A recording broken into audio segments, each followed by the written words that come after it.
set each other free, create a new life. With the wrong in the world, let's improve the earth, create a new life.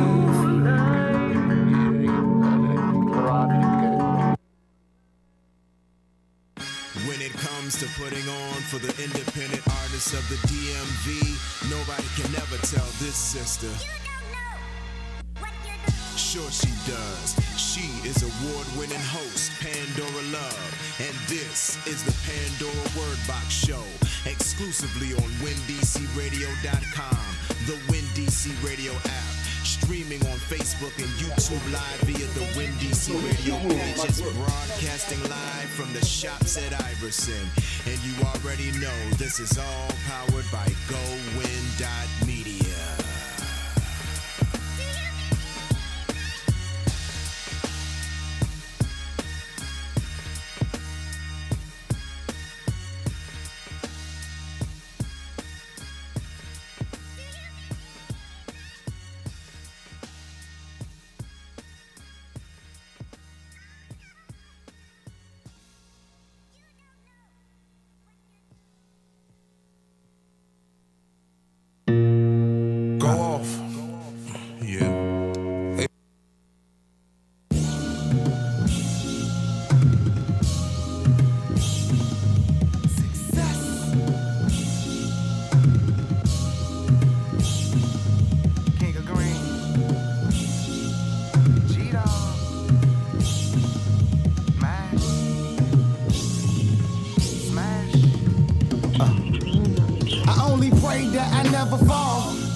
What's up, y'all? Good morning. You're now tuned into the Pandora Word Box Show, and it is about to go down. Today on the Pandora Word Box Show, we're going to be talking about marriage, for better or worse, in sickness and in health. What does it really mean? It came about, I'm following up on Miss B. Smith and the Dan Gatsby situation, where Miss B. Smith, she used to be a famous model and a restaurant guru. She had chains of restaurant, which, shout out, she had one right here in Union Station. Yep.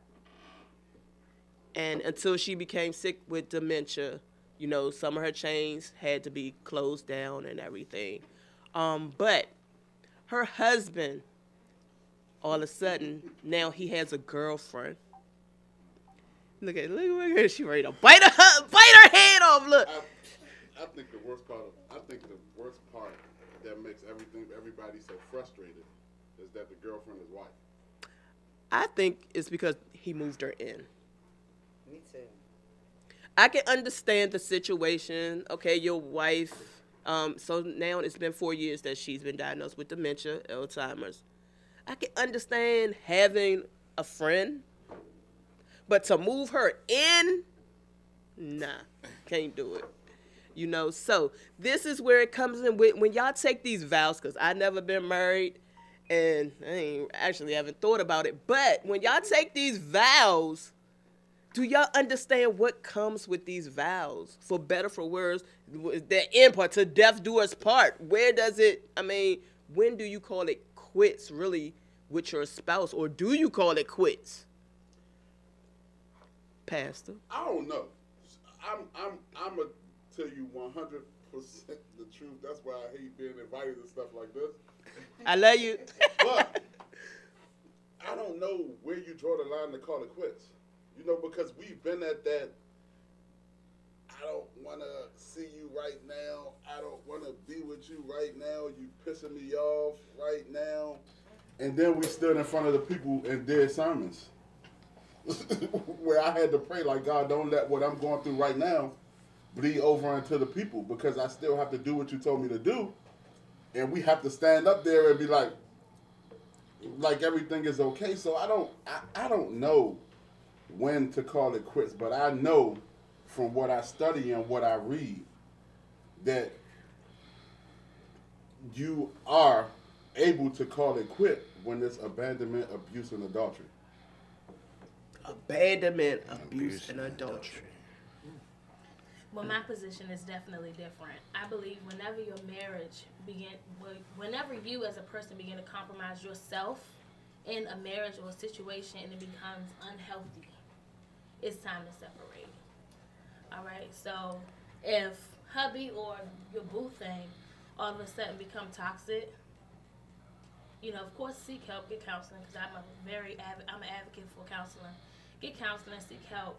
But at the same time, if that doesn't work, you know, don't hold on and continue to deteriorate, because there's still a part of you that can be revived. And it's important that we take time to, of course, consider ourselves, because a lot of people, especially Christians, we tend to believe that marriage, of course, is we're stuck here forever, we have to stay forever, we're unhappy. Or some people like this guy, they move in other people or start having extramarital affairs because they're unhappy. Let it go. So, but with that, we don't know what their agreement was, because like now she's in a place where from me hearing, it's like she's in a place where she's deteriorating in health. Yeah, she doesn't know anybody. She doesn't know them. So she's at that point of dementia where she's in her own world. Yeah, but that vow to me is so sacred. But we don't know what they're... Hold on. When she was fully functioning and able, you know what I mean? They were in love. You know, so when you take that vow for better or for worse, that means even when your health is deteriorating, I'm going to love you through it all. I seen this movie where this lady, she had dementia, and every day the guy would find new ways to make her fall in love with him again. That's what I'm talking about, commitment. When you're committed to a vow, you do things. That's right. You do certain things to be sure that this lady that once knew my love remembers my love every day, no matter what the situation is. That might be why he didn't leave. We might have said at the beginning, being diagnosed with dementia. Okay, when I get to a certain place, you are allowed to do this. Because people have all types of weird stuff that they do when they're married. I come in with money, you sign these papers, so if we do separate, you don't get nothing. But what about all the stuff that I helped you build during the time that we was together? It's still a prenuptial. If you help me build towards this company, when I leave, everything for this company belongs to me.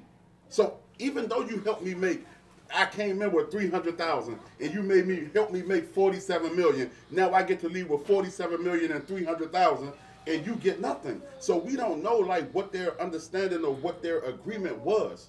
Everybody makes weird agreements. I can see, but that's why I think that he didn't leave. Why I think that he married the lady, that he brought the lady there. So that even when this lady wakes up every day, she still gets to see him. Okay. Now, But what that lady got to do with it? I know. but if I'm she talking doesn't about the know lady anything, who's sick. Oh, his wife. Right. Yeah, we're So, speaking. but if she's deteriorated down and she doesn't know, she don't know who he is from day one. Right. So my thing is, it's beyond her now. She's here. She's deteriorating in health. You are fully healthy. My husband, the one who took this vow with me. Now, it's one thing, like you say, we don't know. Right. Now, the backlash that he's getting, I think if it was something put in place, I would be first and foremost the one to come out and say it. before you bash me or what have you, whatever you want to do about me and my post that I put, because you threw it out there. Nobody came in and dragged it out. Right. You put it out there, and you brought this woman into your home, whether she was green, blue, purple, or yellow. You made that decision. So if, in fact, you and your wife had a agreement that when I get to a certain point, and I'm quite sure as business-like minded as she was, yes, she would not allow that not to be out there, even if she could have put it out there. Look, my husband and I agreed that I have an illness, and once I reach a certain point of deterioration where it becomes that I don't know as much, this is what we agreed to do. I have allowed, in my right state of mind right now, as if we would do with power of attorney. I deal with a lot of that with my mom. So when you're taking control of something, I think when you go to do that, as what he should have done, for all this backlash, even though you can say you don't care what somebody thinks one way or the other, but when you put it out there, social media is the worst. Your character you are out there, your character will be tarnished, or it will be, advertised for what either you do, you like it or you don't. But to bring the young lady, like I said again, it doesn't matter what color she is, but the respect, you still are married to this lady. Okay, now if the divorce thing, no, I would he hope say he you will wouldn't not think divorce that. his wife. Right, and I got that, but it's still disrespect. Now that's when you do. When I heard somebody say, you cheat respectfully. So is that cheating respectfully? You know what I'm saying? Only if they had some things in place. And That's even, the only thing I can say. even if they had some things in place, That's we're not speaking right. from a place of not knowing. So we're speaking from our own personal experience. That's exactly why we're here. We're speaking from the information that we actually have. Right. The information we have is that they do not have something in place. He just moved this lady in because she's ill. She can't function the way he would like her to. So he said, let me get someone that is functioning to take her place. So the reason, But the the one that is functioning to take her place, and then of course I'll be here so she can see me. But in reality, you're not there. You're not present in that marriage if you have somebody on the side. No one knows. That's You're why not we present see, in a marriage that's why if we you see have the somebody other on the side. one. I guess for me, when we say coming from the place of not knowing, I have always dealt with people who portray something, but you have to read underneath to really understand what's going on. That's why I look at the situation from various different points. I'm frustrated that he got a girl or whatever. We get frustrated because that's the natural response. Holmes, you still married. Why would you dare? But then I got to say, I don't know what they discussed or what they had in place. I don't know none of those things because even at the point, Holmes, you got a wife, that wasn't supposed to happen. But then I say, they had to have something in place because he didn't leave. But as a man that you not saying that you stop loving this woman, but at some point something has stopped previously. You know, you had these feelings now, and now that she doesn't even know who you are as a man. When this happens, how do you feel when, you know, you're in that situation, but you just bring the lady in there? So, and then me as a woman, I would not step my foot in that door because I have a heart. I swear, it's no way in nobody's world I could step my foot in this guy's house. I don't care how we're dealing with each other. To just, I call it blatant out disrespect. Yeah. And that's all it is. I think it happened over the time because she started off as the nurse, though, right? Brought her boyfriend. I was just thinking about that. She started off as the nurse, right? Somehow she assisted them in whatever it was that they dealt with. She was there, but I don't care. We don't. She wasn't there from the beginning, though. She wasn't there from the beginning. Okay. He went out one night and met her at a bar, and then brought her in as the nurse. No, she didn't become a nurse until after she just helps him with her. Oh, okay. You know, because she's in a relationship. Right. So I mean, that's what it is. Yeah, how do you bring somebody in your home like that? It's weird. It's weird not knowing. That's what I'm right. And that's the thing because we don't know. Come on, right? And yes, they're having sex. If it was a woman, I'm not saying that they're not having sex. I'm saying that it's weird. She would have been every bit of a slut, unfaithful, unloyal, this, and this. But because it's a man, we want to consider his needs. No, we not saying. No, sir. No, I knew she was because coming. I'm serious because women we're held to a certain standard where we're supposed to, oh my God, be there. Our man's in a wheelchair, not functioning at all. We're supposed to still and we will be there. We will be the right. worst person no in toys, the world. no nothing, just there.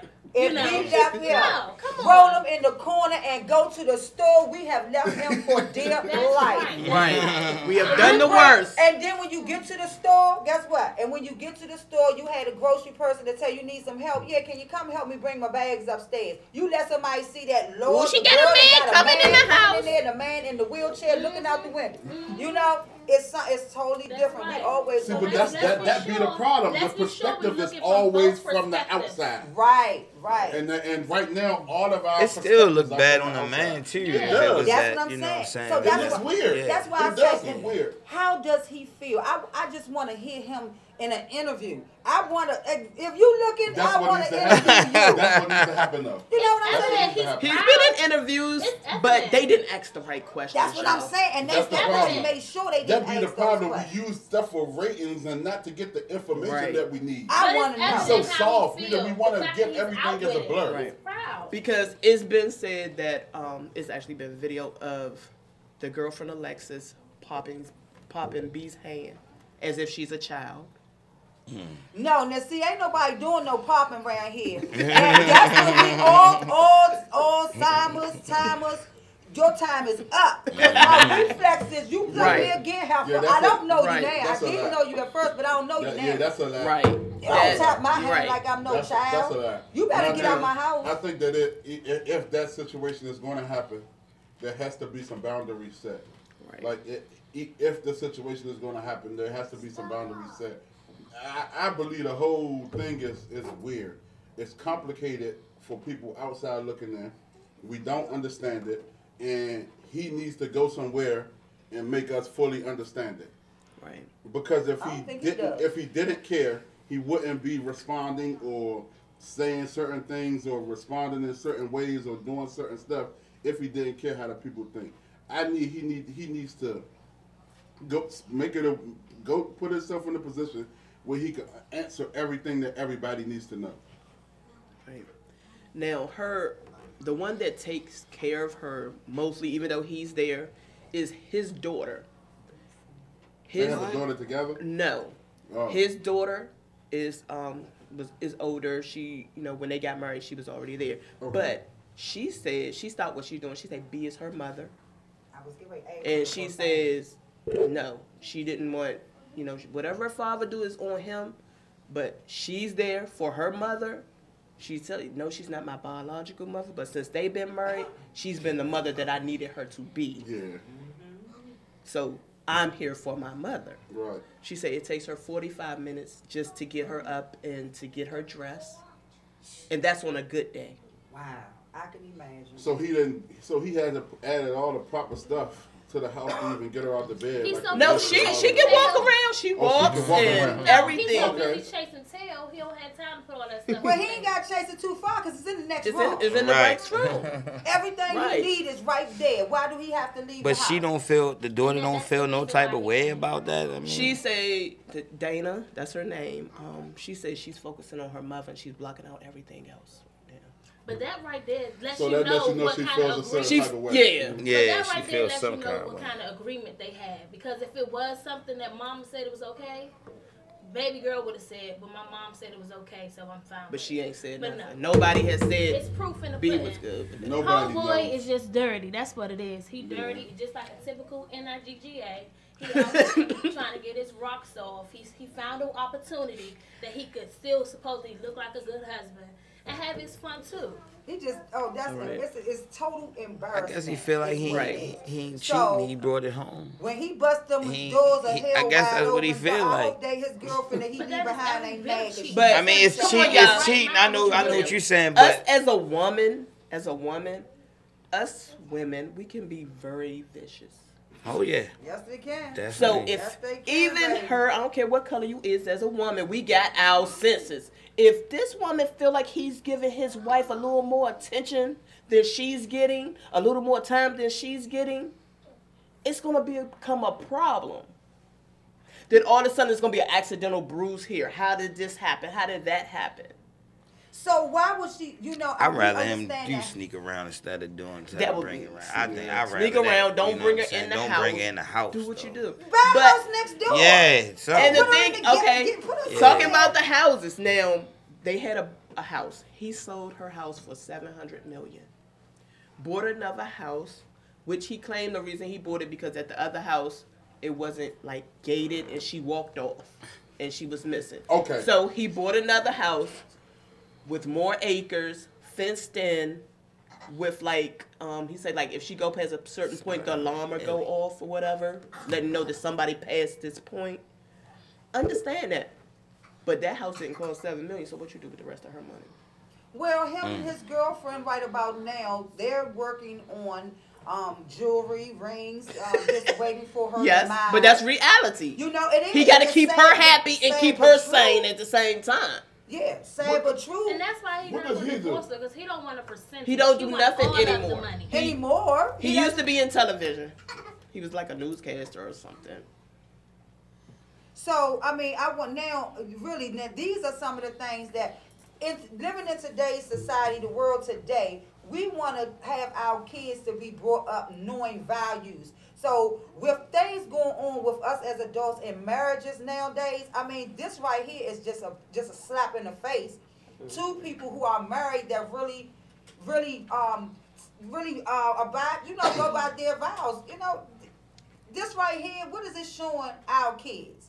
Oh, we can have, when I get married, I'm going to have my girlfriend living with us. She gets sick, she catch a cold. My man go get another girlfriend. Because you don't know what may be coming Yeah. of, that's crazy. the relationship. But it's just, we do not respect vows nowadays, in this day and time. You're quick to get married, but you're even quicker to cheat and even more quicker to get a divorce. It's like we don't go through the steps of marriage before we get there. And now I've been married. Like I said, I've been married before. Now I was in a relationship for like 12 years before I even got married. Okay, so the thing with that is my divorce came. Maybe we didn't look into the realm of. It was on something different. I'm gonna say that it wasn't, nothing between no situations, Infidelity. infidelities, anything like that, But when you say life or death, now, how do we hear it, life or death? But when you say life, in my life, you will not tarnish, you will not jeopardize our marriage, my life in this marriage, and that's how I looked at it. So when I got the backlash of, that B, she divorced him, she did this and that while he was in jail, this and that. Guess what? You just said it. He was in jail. That is my life situation right there. Because when you got locked up, you left me out here. You left me and my kids in my life. I had to sit here. That's part of life. We wasn't in a death situation. So on my part, when you in life, you vowed to be right here to take care of the family, to be that support. You would not put yourself in situations that will take you away from your family. That's right. So that right there, I never questioned. I never said anything to anyone. You say what you want to say, but you never live behind my doors. So from that day to this one, I kept my mouth closed because this is my life and my business. When you get married, you decipher how you want to take your vows. But for me, life or death, yeah, well, in life, you done already did this. So I'm going to do that, and I'm going to move on. I'm not taking all that where I got to go back and forth, and this, that, and the third. I'm not questioning it because it's my life and it's my kids' life. They come first. So aside of anything else, that's what we have to start looking at. What you're getting ready to put yourself into as a commitment, especially these days. They are deceiving. What you see, you don't even really see. You know, That's so true. for our younger ones, let's be cognizant of what we have to do. So, because they're watching. They're always watching. Like I said, you have some young ladies, they feel if they turn 17, they grown, they deal with this gentleman, they've been dealing with him for years, they telling them something in the ear, it's feeling good to them. The materialistic things, oh, this is my life, I want to be with him, I want to marry him for the glitz and glam, the ring and all that. That ring and everything else that you're falsely believing, take 2 or 3 steps back, young lady, and realize what you have to deal with. If you're dealing with issues now, what do you think your issues are going to be like? Not saying that they're going to be issues, but when you're looking into marriage, just remember, don't look at what's going on the outside now. You have to make things happen. And like I said, be cognizant of things going on around you. Use your common sense. You have to have common sense these days, a lot of it. Because if it don't look right, sometimes 9 times out of the 10, it's not right. Yeah. So if it's not feeling right with you, don't do it. That's why I got married, because it felt right. It felt right at the time. I think we all do Everything. get married because it felt right then. But then, I mean, have we ever sat back before we actually made that step to get married? Did you sit back and say, "Now, what if? Oh, what if this happened? Oh, we're going to already be married then. I can't just leave and say I'm gone for the day. I can't come." See, these are some of the things that we do before we say I do. Yep. I That did you that. don't think about once you already say I do. And you happy, you jumping over the threshold and he carrying you or however you want to do it. That's what we don't think about. We don't think about our future after we say I do. Right. And that's the biggest part. Yep. Because if you're going into it, it's not supposed to be for divorce. So you want to make everything right and discuss communication, discuss all these things, like you said. So too many things are happening these days. So you want to discuss everything with your partner and just be transparent and be truthful. That way you can't say next week, "Oh, I told you this, but I did forget to tell you this, but it's happening." No, you're going to tell me everything, and that way we work together. If you know your partner, you already know what to do. You already know that person. I also think that we don't focus on our own mental health, for one. So, Correct. before my marriage, I was used to running. And that was just who I was. We have a problem, I'm out of here. I ain't got to deal with this. I don't owe you no explanation. I don't owe you none of that. And I will run. But once I got married, I'm like, oh, man, I can't just pick up and go. Now, the same thing that you were saying, and like we have to realize, we got to realize that love is not an emotion. It's a commitment. You understand what I'm saying? Because God loved us. And because he believed that we were who he said he was, he died for us. That was a commitment. He could have said, "Oh, I don't feel like doing that today." And these are my beliefs. Because Jesus loved me, and he loved every part of me and who I was before I was formulated, he made the commitment to go and pay a price for me before anything would happen. It was a commitment. So every morning, see, this is what I hate. Man, I got to make her happy. I got to make him happy. That's BS. Because every morning, I don't wake up happy.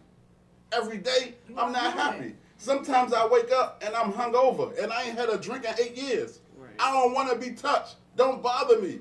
Like now, yesterday, man, my stomach hurt. Leave me alone. Don't touch me. Like, it's just where I am at this moment because of the pain in my stomach. It doesn't have anything to do with the fact that I don't love you. We get so carried away, we like, oh, I gotta make this person happy. I gotta make this person feel like this. I gotta make that person feel like that. If that person don't feel like that, there ain't nothing you can do to make that person feel like that. If you ain't happy with you, how am I gonna make you happy? Exactly. That's true. That's true. Exactly. That's Right. true. That's what's true. Luckily for me, you know what I'm saying, I knew. He's a newlywed, y'all. Yeah, I'm a Congratulations. newlywed. Thank you. I think the relationships that I was in before this one, even before we got married, I think it prepared me for this one, because I was in a 15-year relationship also. You know what I'm saying? And to me, that was common law, married, you know, to me. And I went through a lot. I went through a lot of things, and she been through a lot of things on her end. And she was in the same thing, a 15-year marriage. You know what I'm saying? Yeah. So it was like, by the time we got together, we was together 7 years before we got married. So it was like we had already been through so much. No trouble. So it's just like I know how to be in a relationship. I know how to deal with a person. You know what I'm saying? Being involved with somebody like that. So I knew the things. It was just the things that I knew. You know what I'm saying? That I look for. You always keep that stuff that you've been through in your mind. And I never seen that stuff with her. You know what I'm saying? And I was like, yeah, well. I just knew I didn't want to keep living the way I lived. I didn't want to keep living under the same roof and not being married, living, you know what I'm saying? Yeah. And I was ready. I never was ready with nobody else before. You know, even the person I was with for 15 years, I wasn't, no. So what, I mean, okay, now what, when you say you, how long were you all together, like, before you got married? 7 years. 7 years? Yeah. 6 months. So y'all were together 6 months before you got married? Mm-hmm. Okay, now that's a whole nother question. Yeah. Wait a minute, Pete, I ain't gonna take over people. You good, boy, you good. Do your thing. See, these are the things that people need to know. I got some people on here. I knew I had to take my time. I wanted to take my time. You know what I'm saying? With somebody, like she said, you meet the shell of a person. You know what I'm saying? You don't know who this person is. So I knew from my previous relationship and the experience I've been through in a 15-year relationship, the next person I was going to take my time with before I even got into a relationship with him. Yes. You know what I'm saying? And it was just so different because I always had a problem because I'm an entertainer. And I would be in the studio late. I'm traveling, doing that. But God blessed me with somebody that was in the same lane I was in.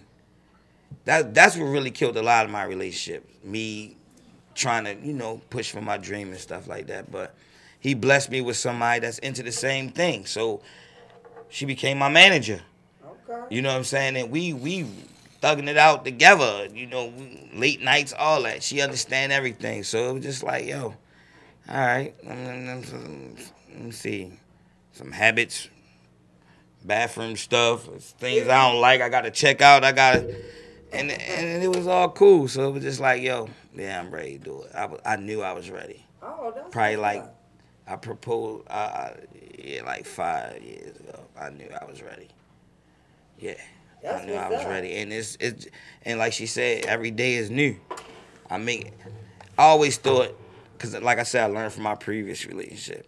You got to be that same person that the person fell in love with. Once you stop being that person, it seemed like everything just fall apart. You know what I'm saying? And every day is just fresh. Every day is just fresh, and we have fun. And, yeah, we do everything together. And it makes it better for you as well because y'all are into the same thing. We got a radio show together and everything. See, so that's the thing right there. We do everything. So I'm going to say it's because it's kind of hard for me. It's hard, but I make it work. She does it all. She's an actress. I make it work. So I'm an actor. My significant other is really, really chill, laid back, and cannot understand anything. You know what I'm saying? That's just how it is. But we've been dealing with each other for a very long time. So he don't understand you. I'm on the radio, babe. So he don't understand when you gotta travel and do stuff It's like not that. that he doesn't understand. The thing of it is, I've been doing this when him and I met. I was already doing it. Right. So. He's supportive though, right? Yes, he's very supportive. Right. But you know, sometimes it gets surprising. You know, you see pictures. You know, I don't want everybody keep hugging on my woman. You know, stuff like that. That is natural. I've heard that several times before. I've heard other people that's in the same field that what I do. Their significant others say the same thing, but it's all about your insecurities, your trust level that you have. You know, I don't care what you do. That could be your job all day long to hug someone, but it's all up to you and the relationship that you have with your mate.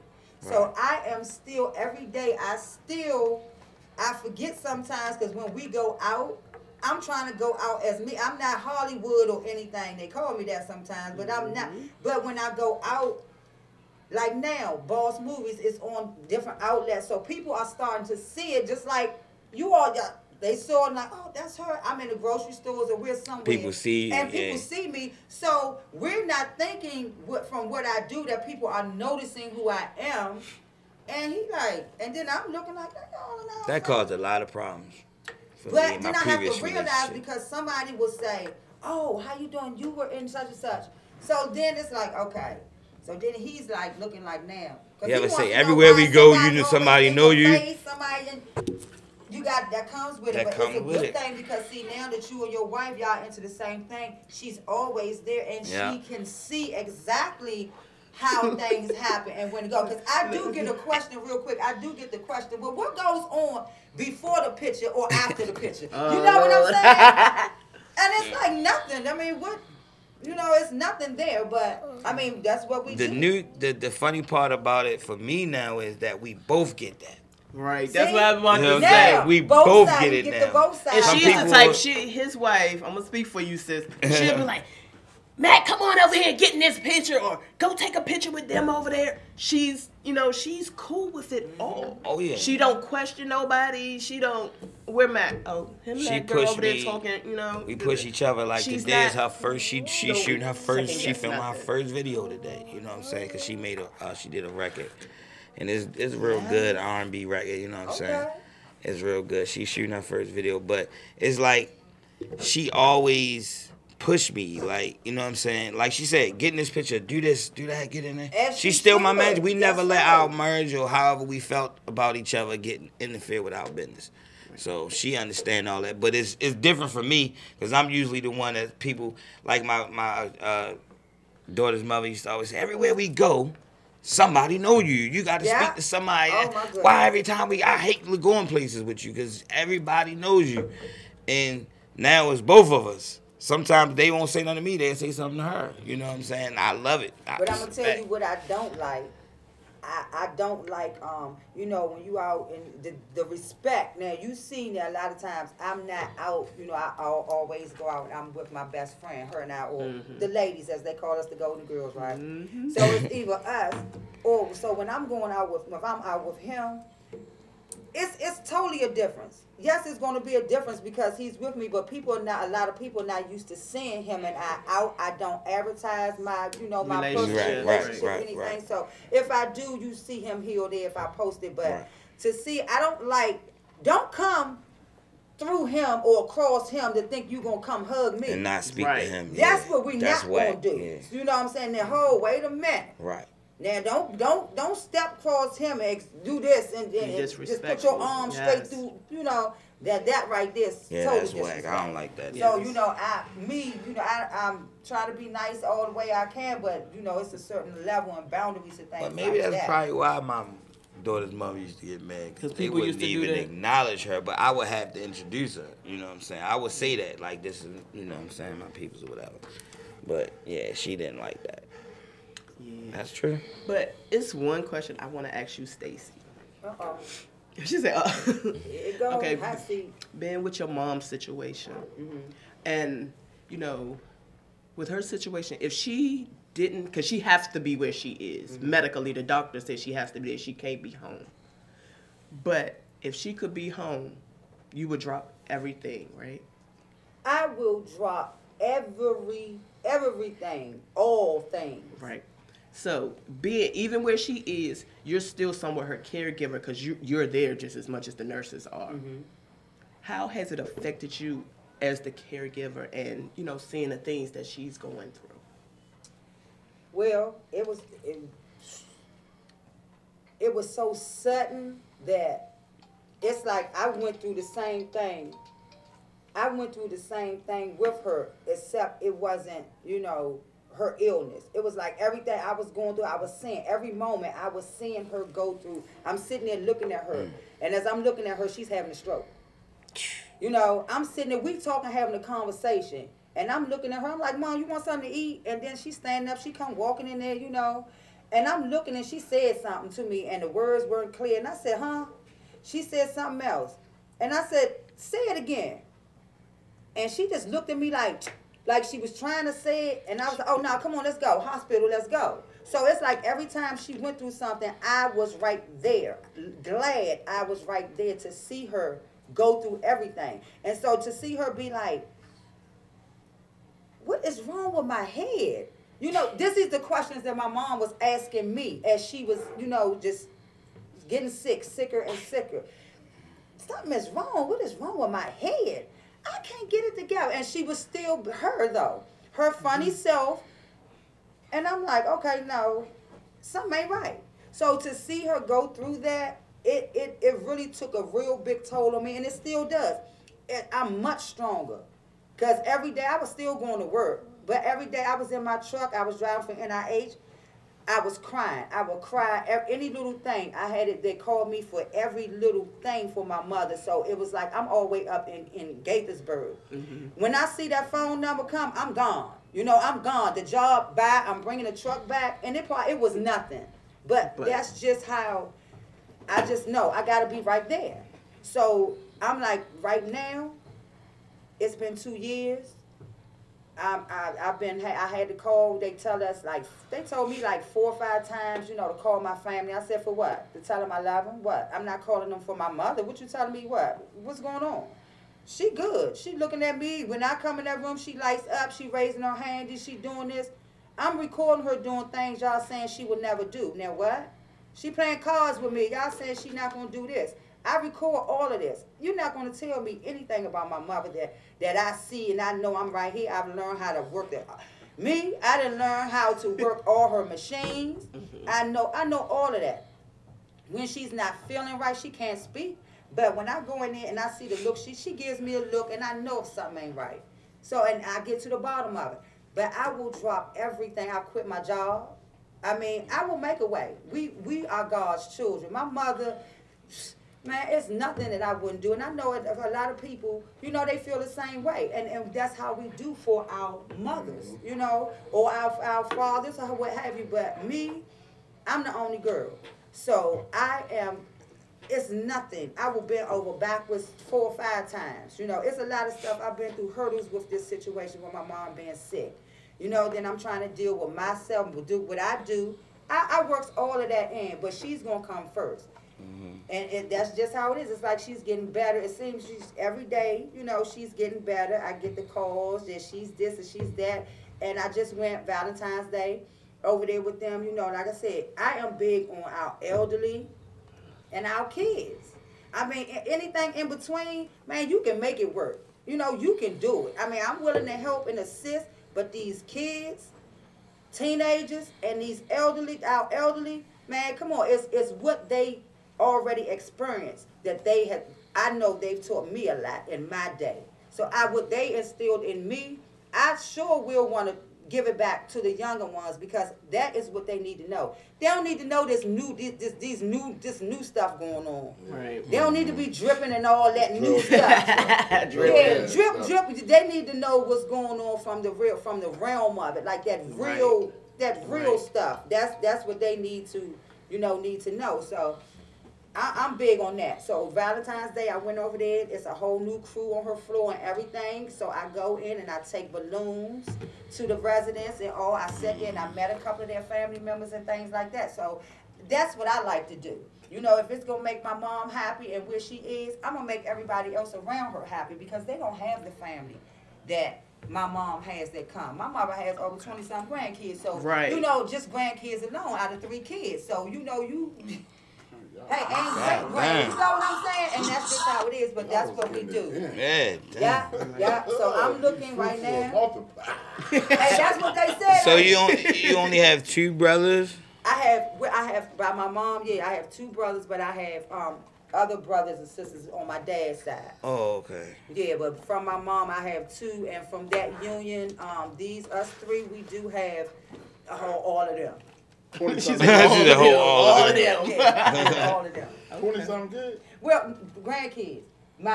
One of my brothers has 12 kids. Woo! Right. Jesus. So I have another. My oldest brother. He has She talking about that's gonna be y'all. But see, all I'm grown though. See, that's the thing. See, the thing about that is, it's a difference in having all of them like now. Yeah. Mm-hmm. See, all of my nieces and nephews are grown, and that's the thing. Every last one of them graduated from high school. We have one, the youngest grandson.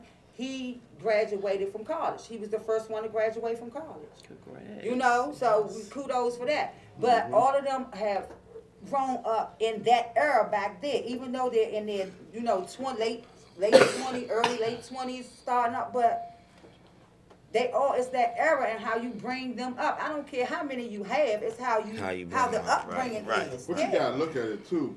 When we were growing, I'm 30, I'll be 37. When I was growing up, it was somewhere to go. These kids don't have nowhere recreation to go. centers, all that was So something to do.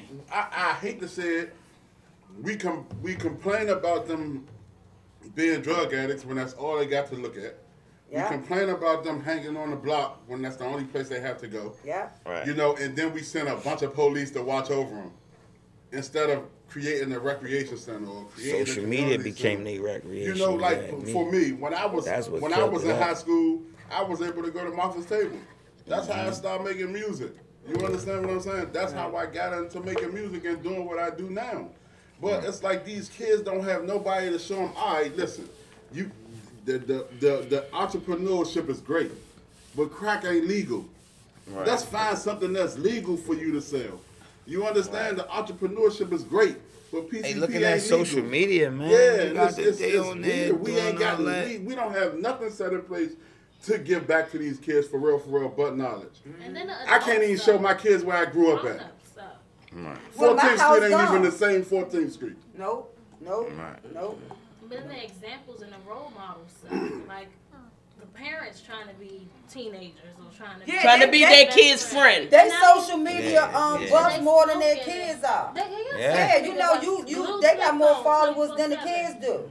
Yeah, Right. parents smoking, they bringing the drugs to the kids. They introducing the kids to this lifestyle, But I've had some kids that spoke out. Mitch Cradle. Shout out to Mitch Cradle. Mitch He Cradle, does the DC yes. Safe House DC. In the summer we do. I work with Mitch in the summer, and it's a summer job program actually, Mayberry Youth Summer Program. So we bring in the photography and media and stuff. We're teaching the kids How to do it. how to do it. And we Really? from the beginning to the end, we have found, you think you're going in for a summer job. The kids nowadays, when we came in, it was structured. Yeah. It We was working in government buildings and stuff like that. It was Yeah. structured. So now Same kids thing figure, nowadays. I'm going to go get this money. And it's nothing. And so it's hard. It's just like them going to school, coming to these summer jobs. And when you get them coming in, you have them coming from all walks of life. And that's when you see how these kids are. Oh, my stars. I just want to wish I could just take a zipper and zip myself down and just open myself up to all of them because they need help. Yeah, they do. Yes. They need help. They are lost.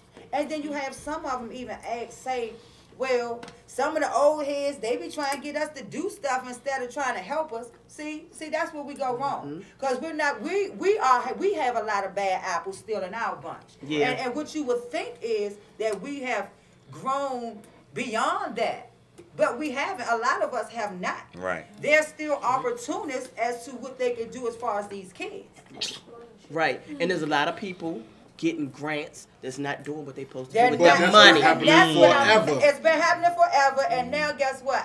I'm one of those. And now ones it's that- hard for the people now who really want to do it. Look, it, now right. I'm trying to do some stuff. Now I have to jump over a whole lot of hurdles because the ones that gracefully was given to them to do these things for these kids. They have taken the money, did whatever they wanted to do with them. Now the kids are lost. Don't nobody care about us, and we always holler about there's not enough places or programs for the kids. We never stop to think about when we do have these things, we do not utilize them. Yeah. Right. That's all it takes Right. for a fiscal year. That's all it takes for them to see how much money was spent in a certain area of doing whatever, and you don't do anything with it. When they see it's not spent, okay, you're not going to get this next Right. year. We're going to Right. cut this all the way back to here. But now that you saw that that's happened, now you have all these ideas for what you want to do. Right. But guess what? No, now you have nothing because the first go round, nothing was done and the money was spent Or nothing. on nothing. no. Nothing was to Nothing. show. You can't show anything for it. Just like where I'm from in Baltimore, right? It's a recreation center right up the street from where I grew up at. Everybody, that's where we went every day. After school, you could do everything. Skating, basketball, swimming, everything. It's a guy that's living in there now. He lives in here. He don't open it up. He planting tomatoes and all kind. He done made a garden around it. Like, I'm sitting there like, yo, he don't open this up for nothing. So one day I went over there and knocked on the door like what's going on, brother? You know, how you doing, man? And I was wondering, could we use that room? Because I was looking for a place for me and my band to rehearse. And it's 3 big rooms in there. I'm like, can I rent out the other room for a couple hours? He like, no, I'm not doing that right now. And I got furniture in there. And I'm like, yo, he came in his house coat. I'm like, yo, what are you doing? It's a whole gym in there. Everything. Gym, ping pong room, everything. Yeah. Like, what are you doing, bro? And the kids is right on the corner. They on the corner. He come out, water his tomatoes or whatever he doing. It's not crossing his mind that all he can do is like open the doors up and get those kids that's right on the corner to come in. Like, yo, I'm like, man, what is he doing? I couldn't believe. I'm sorry, I just couldn't believe it. That just brought me back right there. I just couldn't believe that. Like, they right outside the door, and you in there planting tomatoes. But even with Like, that, yo, even the I ones don't that they know what- begin to see that are successful, they take away. Like Rita Bright, they had a very, Good relation. very great interaction with the kids. When we did the peace rally, Yeah. I think it was 75 kids there. They bought the recreation center and turned it into a shelter. But they don't go do that to Jelliff. They don't go do that at Hardy. They don't I go just do don't those things understand, at those places. You understand what I'm saying? So it's like, how do we win? What do we do? How do we succeed? Right. You know, we try to survive out here as long as we can to get enough money to move it over here. Right. But it's hard. So surviving they go over And they here. took a lot social of media. things that kept, I know, going to school in D.C., being black. They took a lot of things that kept us structured out of school. They took band out of school.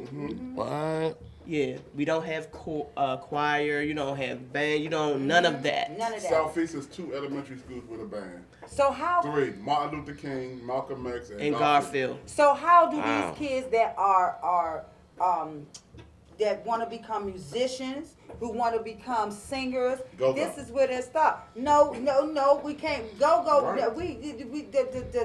Everybody can't do go. Right, everybody No, can't. everybody Can't. can't do But when go-go. you got that I'm passion for to it, do but music.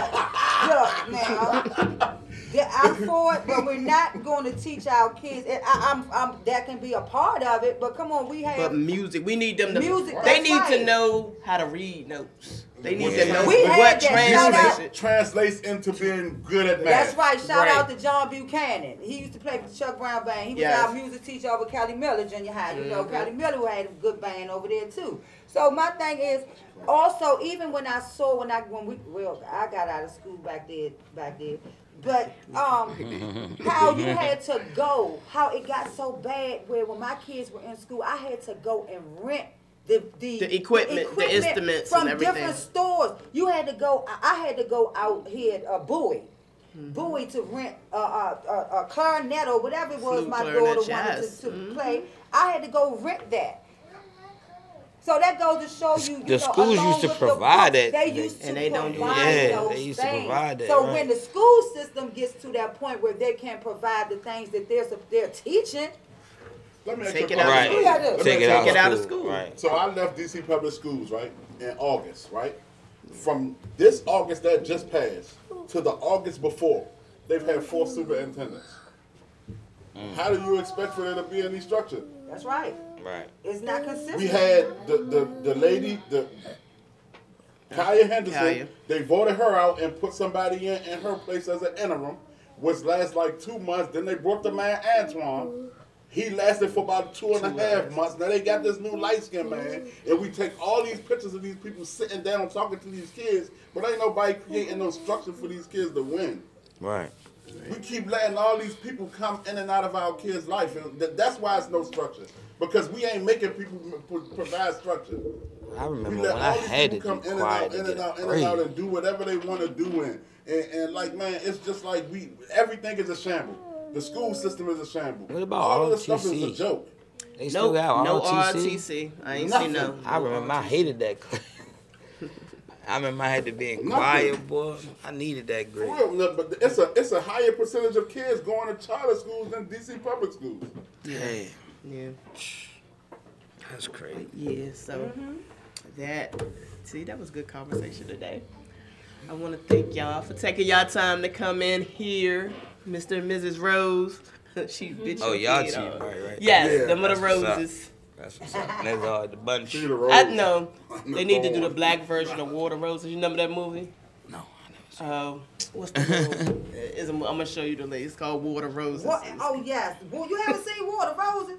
Lord have mercy. I think When we all talk- married couples when should we see talk that. about stuff, man, them movies like that, people looking at me like I'm Harriet Tubman age. For real, seriously, I am dead serious. You ain't All never married seen people Water should look at Water Roses? Roses. Water Roses was really good. That was a good I'm not a movie watcher What is like his that. name? Especially after I Michael got my own Douglas, studio in the wasn't house. Michael I'm always in the studio. What you do? Yes. I'm Yeah, an Michael artist, Douglas. man. Michael MC. Douglas and what was the lady name? And, MC. I'm gonna look you up. I'm K-Mac? looking her K-Mac right on the Knoxville. page. Yeah, I can see K-Mac her. I can Knoxville. see I her face, perform but I with a can't band. remember her name. That's But what yes, I played out that's here a good lot of movie. times. That's what I'm trying to do. Yeah, that's But what I yeah, do. thank y'all for coming in. Stacy, thank you for taking time out of your Thank busy you day link up, coming though. for having in. me anytime. You still gonna be here, so yeah. But yeah. All right, y'all. We're gonna take a break. I'm gonna get some music on for y'all. Right now, y'all You about to working? hear You- Creation by Mr. Brian K. Got Sullivan, cars another on the DMV artist. Call this one. You working right now?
I'm so amazed by the colors of your love.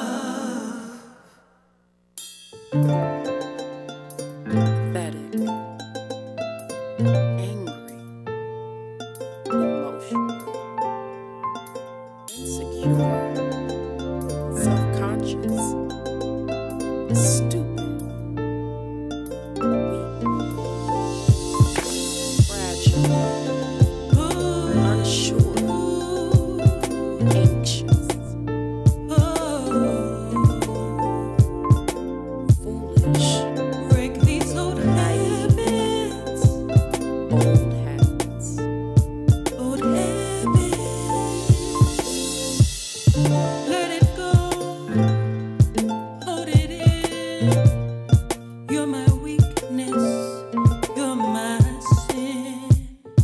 Gotta fight, and I win.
like that.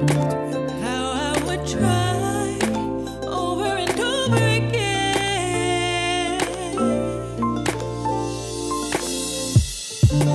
Pick myself up just to fall again. Cried out for you, ignored my call again. I gotta let this go. I'm addicted to you. I'm addicted to you. Old habits so hard to break, feeling so lost in my thoughts of you. Old habits so hard to break, I cannot break away from you. Old habits so hard to break, feeling so lost in my thoughts of you. Old habits so hard to break, I gotta break away from you.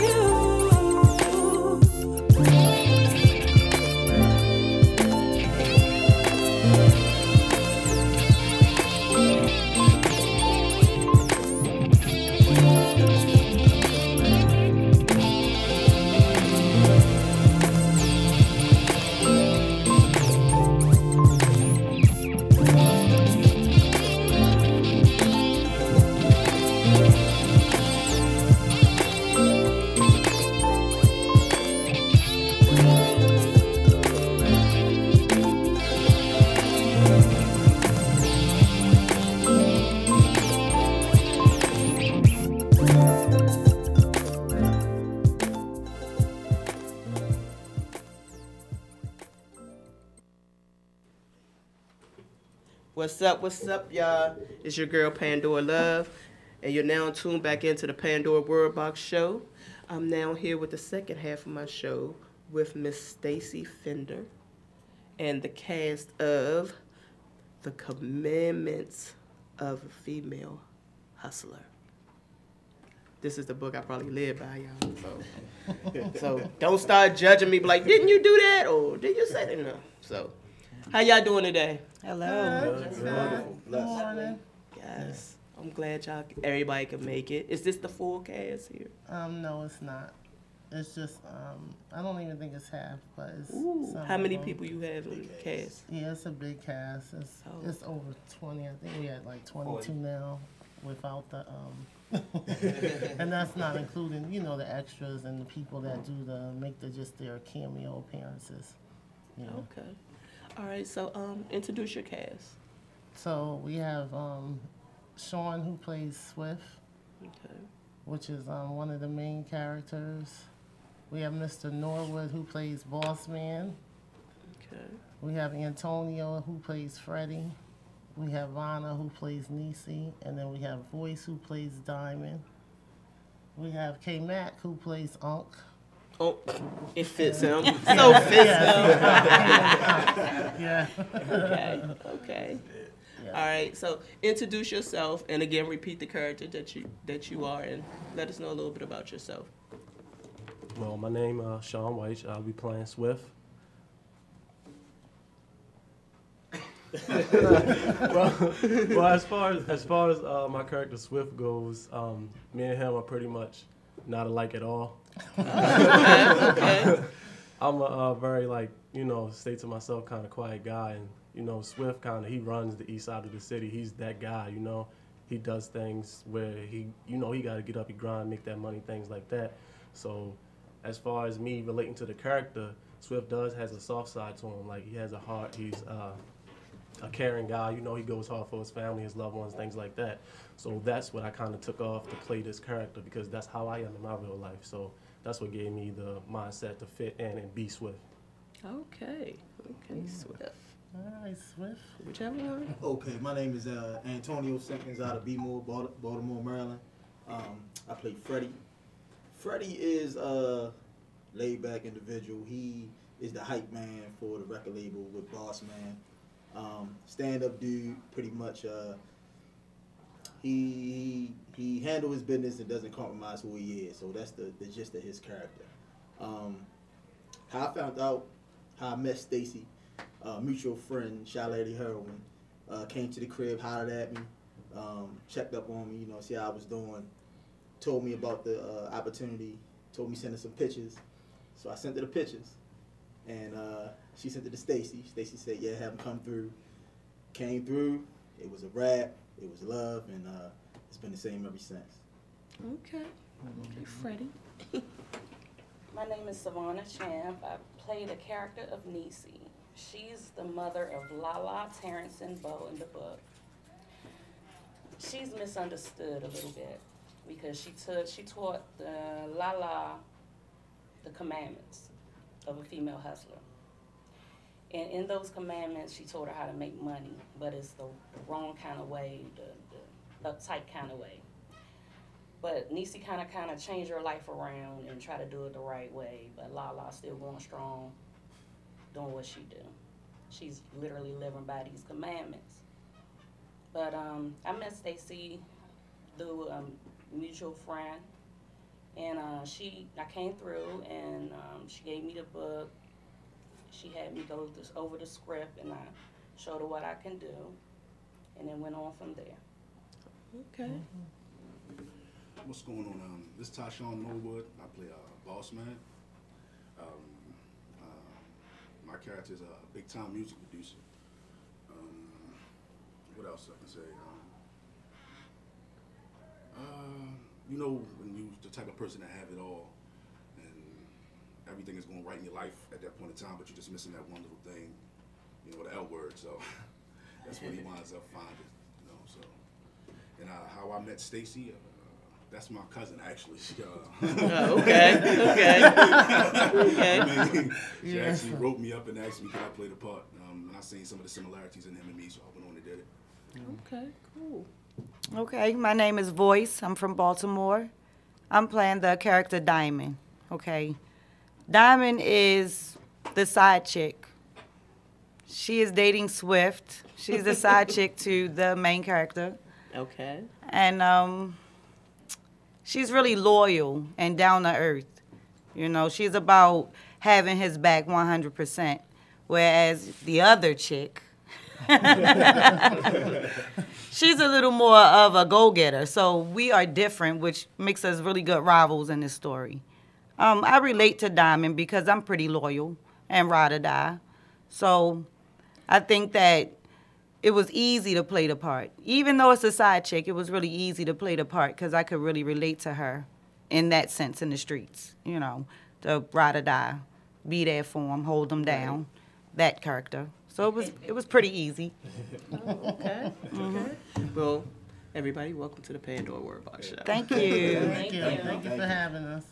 Miss Stacy. Yes. Where did this come from in your mind? I got a lot that goes on in this mind. But because I was staying in Baltimore and just looking around at the, you know, how the streets operate and then running into different females, it's a lot of young women out here that really don't have no substance. You know, just from the conversations or whatever. They trying to get money here and trying to get money there, but ain't nobody trying to work for it. So they basically using what they got to get what they need. Right. So that's what I wanted to write. That's how I came to the concept that I wanted to write a book about the commandments of a female hustler. So that's basically, you know, the basics of it, of what it entails. And then as the story goes on, you have where the females, you have two of the females, it's a clique. And it's Lala, Binky, and Jay. Then you have, you know, Jay really just, she don't want this lifestyle no more. She don't want to sell her body for money. She wants the real deal. She just wants love and to live a normal life. They're known for, you know, they're in B More known as probably the biggest hoes ever. Okay. That, you know, they just go around and Lala, she's off the chain. She don't have no heart. She don't have Not no at heart. all. She's mad at them. They all turning on each other. Then they become ultimate enemies in the book because of the lifestyle change that Jay wants to make. Binky gets locked up, but she gets out, follows behind Jay, and is trying to change her life also. And Lala's still out there being Lala. Lala's mad because Swift done put her out. The side chick is winning at this point. So she's basically trying to set Swift up. Okay. And so, but yeah, that's the basics of the book and how I came to the concept of it. I really wanted to write about these females. I can't stand Lala, but I couldn't kill her because she was so. She was an asset to my series. But every time I started writing about her, I was like, oh, I want to kill her. Oh, I want to kill you. I talk to my characters. Right. And I'll be like, Yes, say I I do like you. too. Like when I'm writing, I'm really, like, leave me alone. They know in the house, they'll say, Ma, or my husband will say, Bae. And I'll go, what? Depending on what character I'm writing about. Like if I'm mad or something. So I'd be serious with it. I feel you there. Okay, so, I mean, what gave you the idea to write the book? Like, was you just sitting there watching your surroundings in the area and was like, I can actually write this, make money off these chicks out here? I had because that's my second, Commandments of a Female Hustler is my second series. So I just finished up writing A Toxic Love Affair, which is my very first series. Okay. And I really wanted to base this book around Baltimore City. Since I was here, I was like, I'm right here, so I need to write about Baltimore City. I thought it would be a good marketing tool to you, and because I'm right there in that city, so I was like, let me go ahead and and do something. And like I said, listening, talking to these young ladies, they really just didn't have a lot of substance. I was just like, wow, you really think like that? You really do like that? I don't know too many Lalas. Actually, I don't know any. I don't know that type of female because she's ruthless. But then I do have other people in my life or whatever that was living a certain lifestyle that did really just change their life around and go on to do better things with their life. Yeah. Okay. So, once you wrote the book, how long has the book been out? The book's been out 3 years now. 3 years? Mm-hmm. So when did you come to the point where you say you need to put this on screen? After I heard it the third time. I got a rule. I got a three-time rule. Okay. So this lady that I work with who reads everything I drop, she was like, I could really see this on film. As I'm reading it, I just see this coming to, she's like, all your books are so good. And then my daughter was like, Ma, you know what? You need to probably try to do a web series with this. And I'm like, yeah, okay. I said, yeah, I'll think about it. And then my oldest daughter was like, Ma, you know what you need to do? You need to at least try to, you need to do something with these books. And I said, well, what do you mean, Jasmine? She said, you need to turn this into a web series. You need to try to do something to put this on the screen. And that was it. So after that, I said, you know what, you and your sister said the same thing. And it was all at different times. And then I was like, and then Wendy said the same thing, and she's a white lady.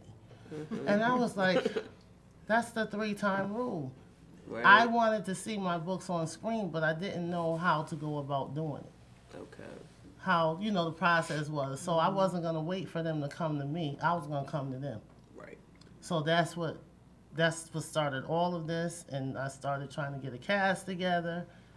I started looking at all the different web series that people had, and I was like, if they can do it, I know damn well I can do it. Right, because I have seen some. Yeah, some of web series. Yeah, some of them don't even need to be up there, but they up there. But but I was like, oh no. I knew I had a better storyline. I knew how I wanted it. So I was like, if I can just bring this to the light and everybody can see this, I thought I was on to something. So that's what started my whole process. And it's been a long journey. I've been doing this for over a year. But well over a year, just trying to get season 1 done. Okay. But it's all coming together now, Yes, it so is. we'll Yes, it is. be finished in the next 4 weeks. Of season 1? Season 1 will be done. Okay. So how many episodes are in season 1? It's gonna be 10 episodes, and the 10th one, of course, is gonna be the season finale. Okay. And then we'll take a break and then start working on season 2. Take a break and then finish up part 3. And then I'll move on to other things. I have other books that I'm going to, I want to see all my books Right. on the screen. Right. So, yeah. Okay. All right, Kay, it's y'all time now. And Sean, right? Yes. Okay, so you're in season 1. What was your favorite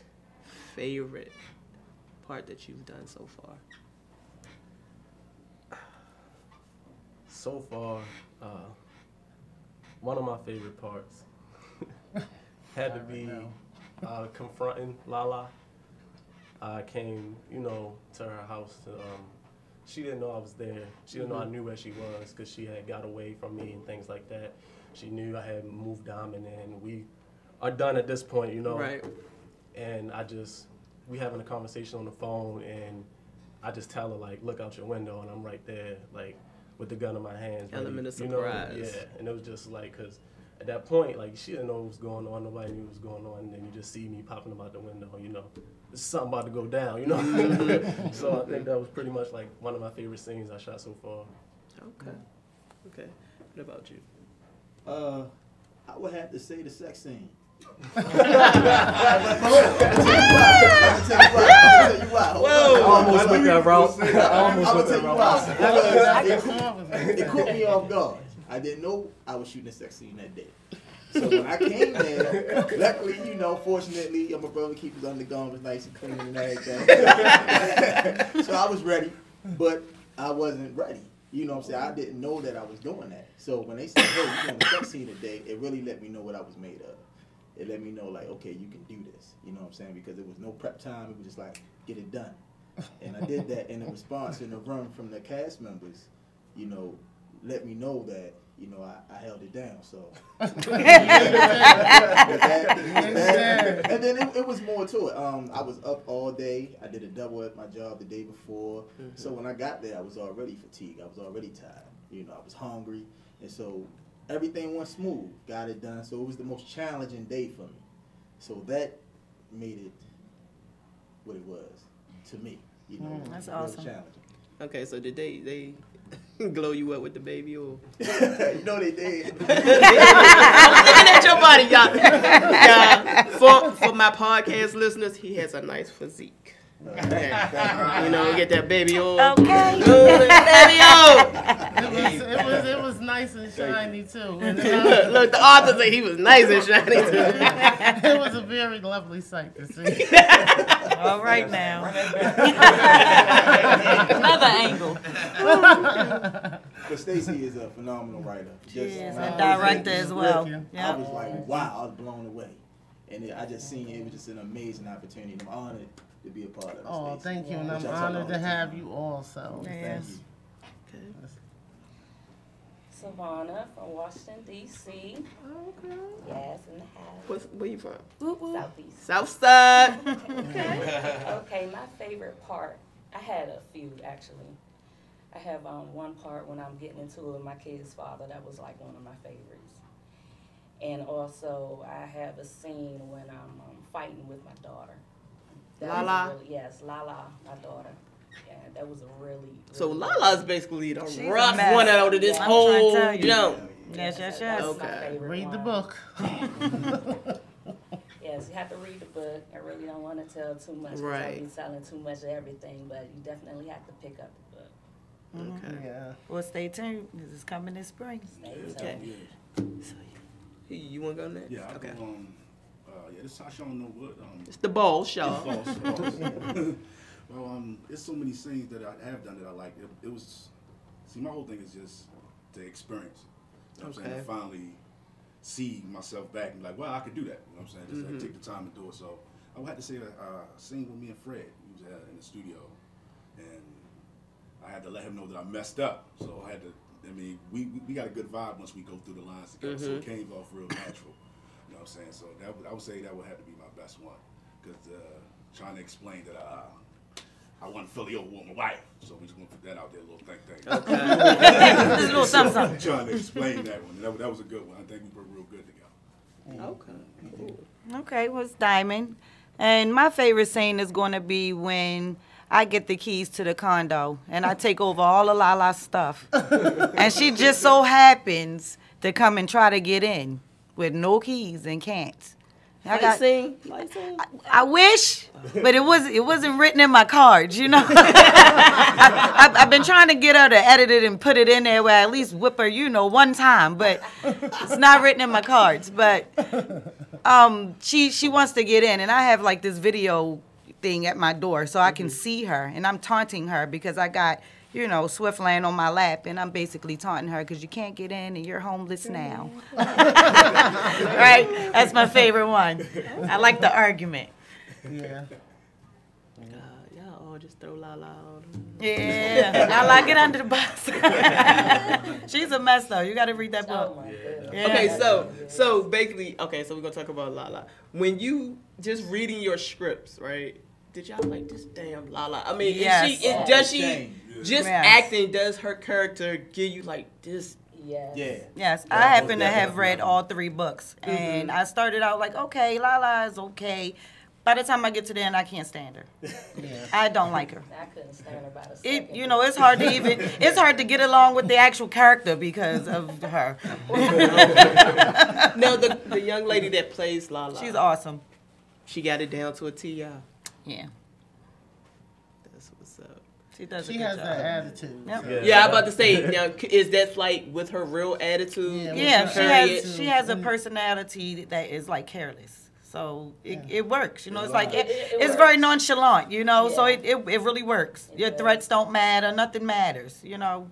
Her regular personality really definitely does works. fit her. It does. Yeah. works. She's something else. That's what's up. She's a trip. Okay, so, but if y'all could kill off one character, who would y'all kill? Her. Everybody's gonna say. But it seems like she's making the story. She makes the whole story. Yeah. She's the only character that interacts with everyone. Yeah. So she Okay. definitely makes the whole story. Hey, everybody got at least one scene with at least one. Everybody. Yeah. And I've seen her. I just haven't met Yeah, I her. haven't met her. But I've seen her. I've done Yeah. seen multiple scenes with her. So Yeah. yeah, she's definitely You should see them two on set too. They be throwing a lot of shade. They be throwing all kinds of shade at each other on set. Lot It of is so shade. funny. But Mike that's gets- just being in Yeah, the being in the character, you know? character. Yeah, She'll go and- touch him. You better look. You better get off my man, Yeah. girl. Definitely. Nice. We go through it. Nice. They should say he ain't your man yet. Depending on what scene We'll we see in. when. Yeah, Yeah. it's fun. Yeah, we have a good time. So the first season is dropping this spring. Yes. What are y'all expectations? Huge. Yeah. Yeah. Yeah. Huge. I don't even wanna I'm shopping around for a network to pick us up. Okay. Yeah. So that's the ultimate goal at the end of the day. I want us to get picked up. Yeah. I will say that your grind is awesome. She is Oh, definitely. Yes, it is. Her grind is awesome. What she's doing is crazy behind the scenes. Yeah. That's what's up. Thank you. Okay. So how long have you been writing? Basically all my life, but I finally published, and I published my first book in 2015. I finally said I need to publish something. Sat down, wrote my book, started scouting out for publishers, and one just happened to come across my lap. And so originally when I published with a publisher. Now I'm currently self-published. Right. So I publish my own stuff. I also have a couple of publishing companies that I own, so I have authors underneath me that are writing. But yeah, I finally decided, I was like, you gotta do something with this. Because I wrote a book back in 2010, and then I was shopping that around. I kept getting all these no's from these big time publishers. And then one day I was on Facebook and somebody was looking for authors. And so I hit her up, and she was like, can you send me the first 3 chapters? And I did, and she hit me right back, and she said, send me the whole book. And so I sent her the whole book, and she was like, wow, this is awesome. She said, can I send this to the editor or send you the contract? She sent me the contract, got with my lawyers, we went over it. And that's how that happened for me. And I've just been writing ever since. So I've been dropping books. I'm working on a new series now, Love Don't Love Me. That's going to be my next series that drops. Okay. Yeah. Okay. So have you ever, since, did a book, it's completely done, published, and, because I know you go back and read through it or something, like, I should have took that out. Have you done that? Yes. No author wants to look at their first book. Okay. That first one, you're like, oh. But everybody would be like, oh, this is so good. And I'm like, wait till you read the other ones. Mm-hmm. Because as the more, that's like anything else, the more you do it, the better you get at your craft. Right. So A Toxic Love Affair was not as detailed. And I'm not a very detailed writer. Okay. But I just want to give you enough detail so that you understand what's going on. I have a co-author that I wrote this book, Kiss for Kiss, Cry for Cry. She's very, very detailed. So I had to, when I did the editing, I had to take half of that stuff out. I was like, this is too much. You got 2 pages talking about the shots, the guy getting shot and where the blood is. And, I said, okay, that's she's very descriptive. Yeah, very, very, very, very. And me, I kind of just want to get to the point. So I can move on from what I'm trying to write about, and so that you still envision it. You'll still have a vision of it. But I don't go into, and Toxic Love Affair was just, I was like, it was too much talking and not enough description. Yeah. But it's still, Toxic Love Affair was made number 34. It ended the year out of the top 100. So I'm proud of that series. That series, yes, congratulations. That book put me where I needed to be for that time. Yes. Yeah. And especially being a new author, that really happens. So I was, under the urban fiction authors, I made number 34. I was so proud. I was crying, jumping around the house. Everybody was like, what's going on? I was like, I'm number 34 out of 100. So. Right. That's very close. Yeah, it was an exciting time for me. Mm-hmm. Okay. So, out of all your books, who's your favorite character? Out of all your books, who was your favorite character to write about? Pancho. And which book is that? That's New Haven Ratchet Business. He was my favorite character to write about because he is an absolute mess. He's another one that'll put you in the minds of Lala, but from a male perspective, like, he just does what he wants to do. And he really don't care. He's never gonna get a job. He's one of them. You're gonna take care of me. All 5 of you. Is he Muslim? No, but he's slinging. He's slinging. Oh, okay. You know how you have that one character or sex symbol in every city that every female wants and wants to know about, even if you're just curious. Like, what is all these females, like, what he got that's got these chicks going crazy? This fool dropping 3 and 4 babies in the same year by 3 and 4 different females, and you like, well, what is going on with him? And so you got these females that want to test the waters, and they end up, they stupid. Okay. Well, I'm like, when are you gonna get it? How many more? You already know what it is, and he could just come and he could just finesse his way right back in your panties. Wow. And all is forgiven. Once you listen to all the lies, he got that down pat. He's a manipulator. Boy, he's something else. So if you had to call a cast for him, who would play that character? Who would play Pancho? Oh, God. I don't know. That's a hard one. What is the description? Can you give a description of Pancho? He's dark-skinned. tall, bald-headed. And the only one that could probably pay Poncho would be Antonio. You look like you about to shave your head. Look like you going bald early. Okay. It sounds good. So yeah, he was my favorite. Okay. So what was your most difficult book to write? Oh, Kiss for Kiss, Cry for Cry, that collaboration. It took me a long time because when you're collaborating with an author like I write urban fiction, but more on the romance level. This book is straight street. Like, it is so much going on, so much killing and drugs, and I mean, it's good, but the way she writes is different from my style, so it's two different writing styles.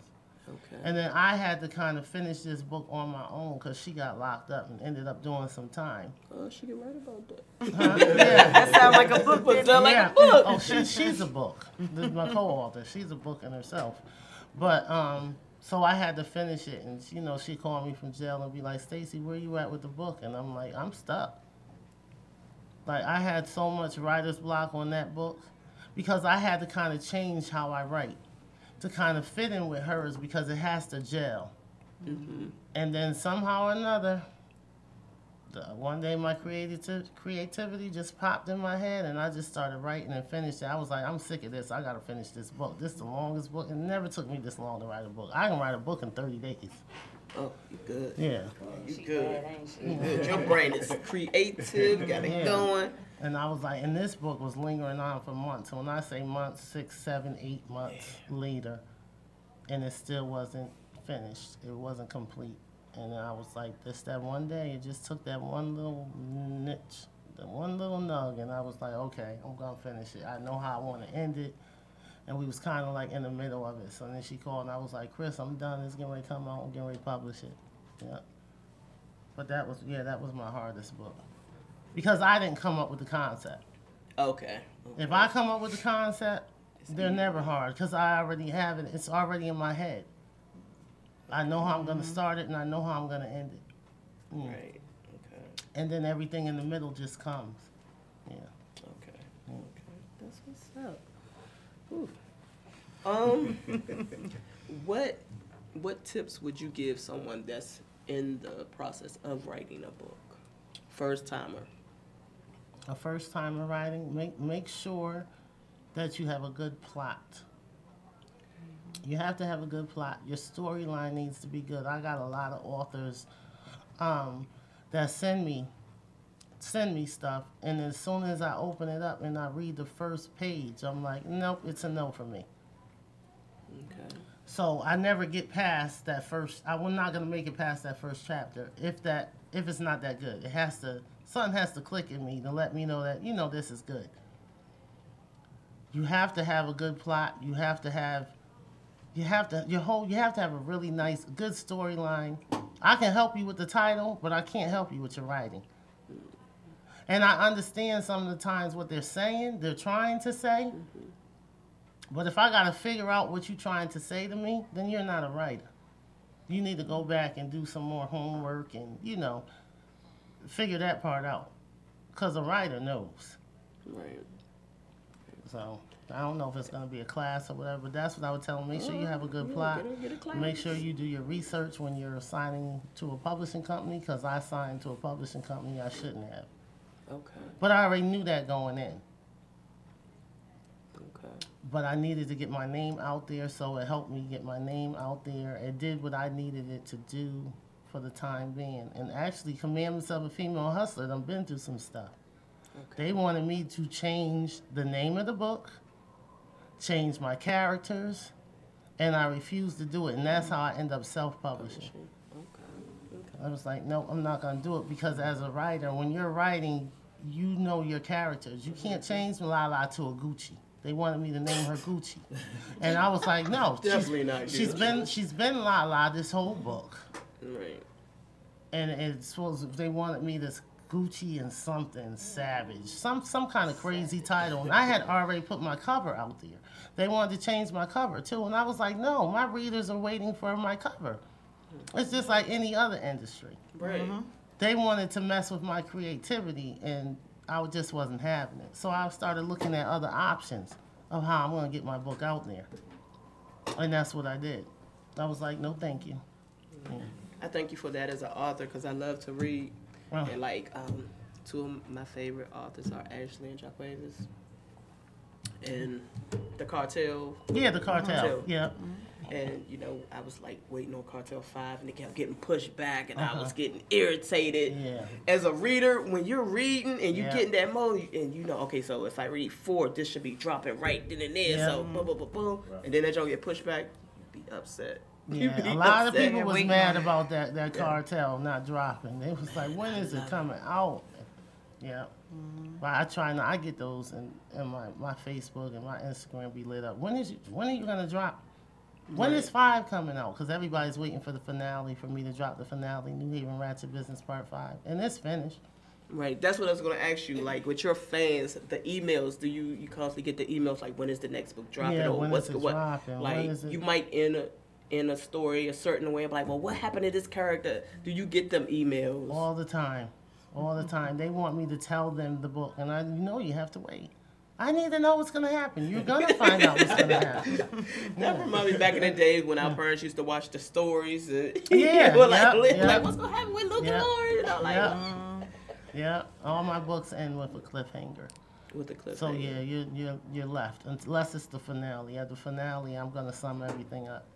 But, because I know some books, they'll have, like, a cliffhanger at the end of the book and then you get nothing else out of it. I know. I try not to do that. Man. I hate some movies are like that. Yeah. And you still, they leave it kind of open, but then you ain't seen, they didn't come out with nothing in 5-10 years, so you know. Right. Yeah. Right. So, to a writer, what would you tell someone that gets writer block, that has writer block? You gotta step away. Like a lot of times I'll step away from it if it's a couple days or whatever, and then all of a sudden it'll just come to me. Because when we get writer's block, it's frustrating. Because sometimes I'm just sitting there at the computer like stuck.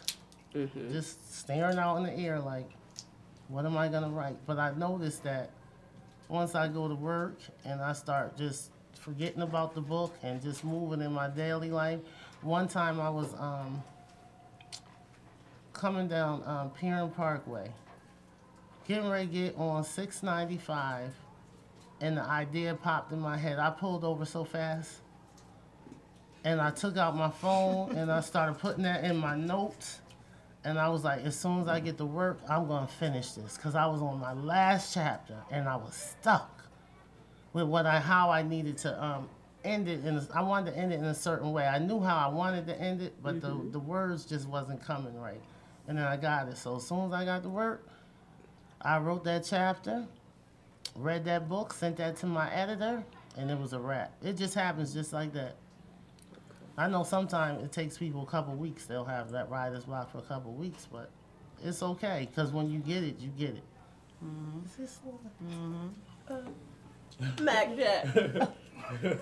We Hey, snowing over there, man. Right in his character. Go ahead, Right in his character. Unc was getting it in. 5 o'clock. All right, so go ahead. Yep, I was Come gonna on over say, here, Unc. Tell me about your character. Let's start talking. We gotta get you talking. That'll keep you up. Sorry, guys. All right, so K-Mac, tell me about Unc. Unc, he's the guardian of what's the name? You know your granddaughter? Yeah. I mean, that's granddaughter, niece. The granddaughter. He talking about me and shit. Binky, yeah. I'm the guardian of Binky, and basically, my favorite part of that is I like even though you ain't asked me that, but because you was talking to him earlier, but my favorite part of that is when we was in the house and she stayed out all night, and I was in there sleep. And I woke up and she was sweeping and stuff, and I had to fuss at her about it. That was fun. That was real fun. But yeah, basically that's it. I'm just the guardian of her, and I'm that uncle that stay on her ass. Ooh, Okay. You sure? He did that, sis. I'm sorry. I'm sorry. I stay on her and just, you know what I mean? You know that I'm sure everybody probably have an uncle or know somebody like that have an uncle like that, or somebody that just stay on her. You forgetting the main part though. You won't tell her about her family, so she don't know where she comes from. So that's why We she's so ain't confused. supposed to get that much up. That's the history. Yes, the history. Yeah, you gotta tell that. Oh, well. I just told you. I was trying not to tell that part, but yeah. He's the guardian of her. I'm One of them. Say that. right. I'm the guardian of her, and she always want to know about her, you know, her background, who's her parents and her mom and everything, and I try to avoid it as much as I can till she make me upset. You know what I'm saying? And He still won't tell her. Okay.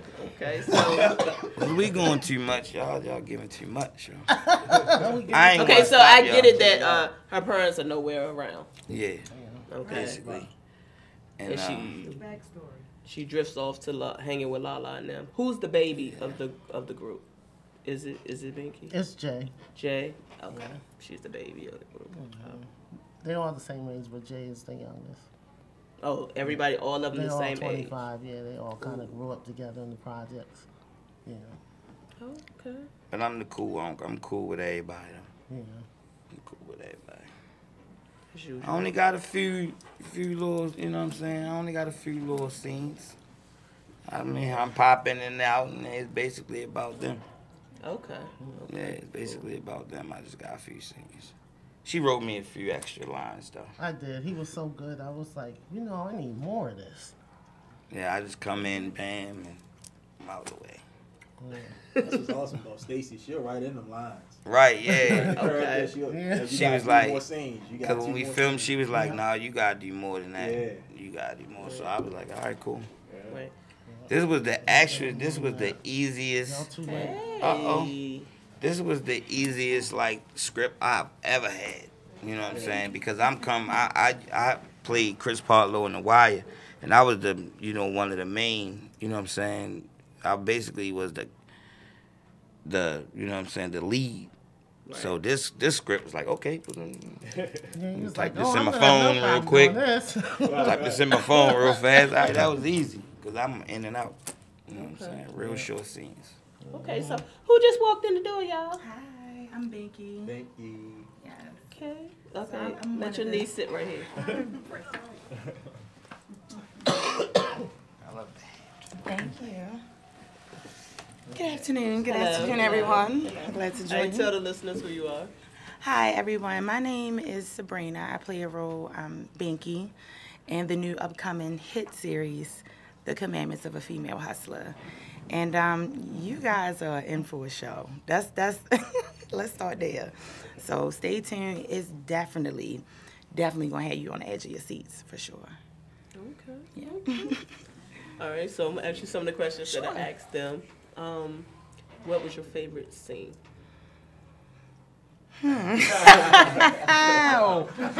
Well. Being as though we're not finished filming, the scenes that I have been able to shoot, I'd have to say the scene with me and Fred. Yeah, it was pretty. That's that scene? Yeah. Hot. In fact, I'm hot right now. So, no, but that was my favorite scene. The chemistry was so dope and authentic and real. It was real, and I enjoyed every bit of it. I did. Okay. Okay. Wow. And the great thing about Stacy is that she gives you room to bring that character to life. Yeah. So she knows what she wants, and then when you bring that character to life, she lets you go. Mm-hmm. Right. She lets you go with it as long as it's in line of what is what she wants to see. Mm-hmm. You're good to go. Right. Okay. Cool. Yeah. Cool. All right. So Have you done any other projects? I have. I've been in a few films and stage plays. I've been acting since I was a kid, really in school, you know. But I stopped after high school, and then I kind of got back into it. But it's always been like first nature to me. Like I love acting.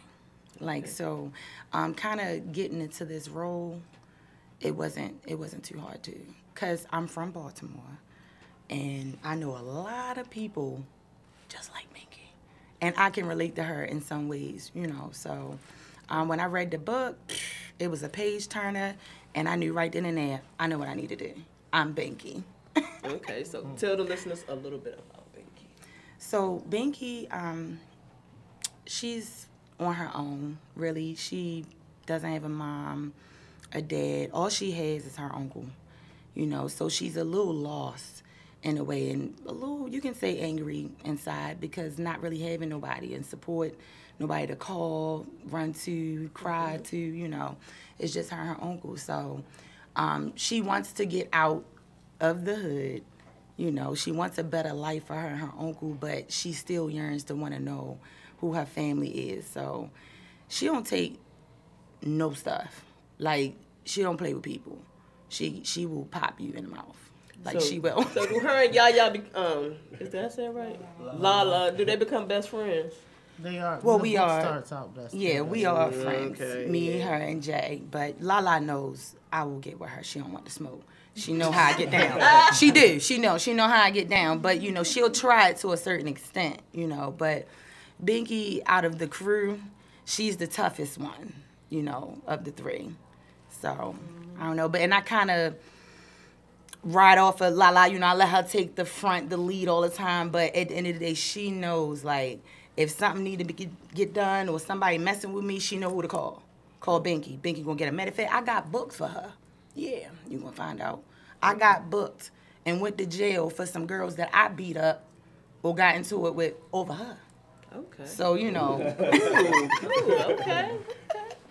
Yeah, so, yeah, but for the most part, like, she hold her own. You know, she's strong, and she on her own. She do want to find love, though. She do. But she afraid to, like, say it out loud.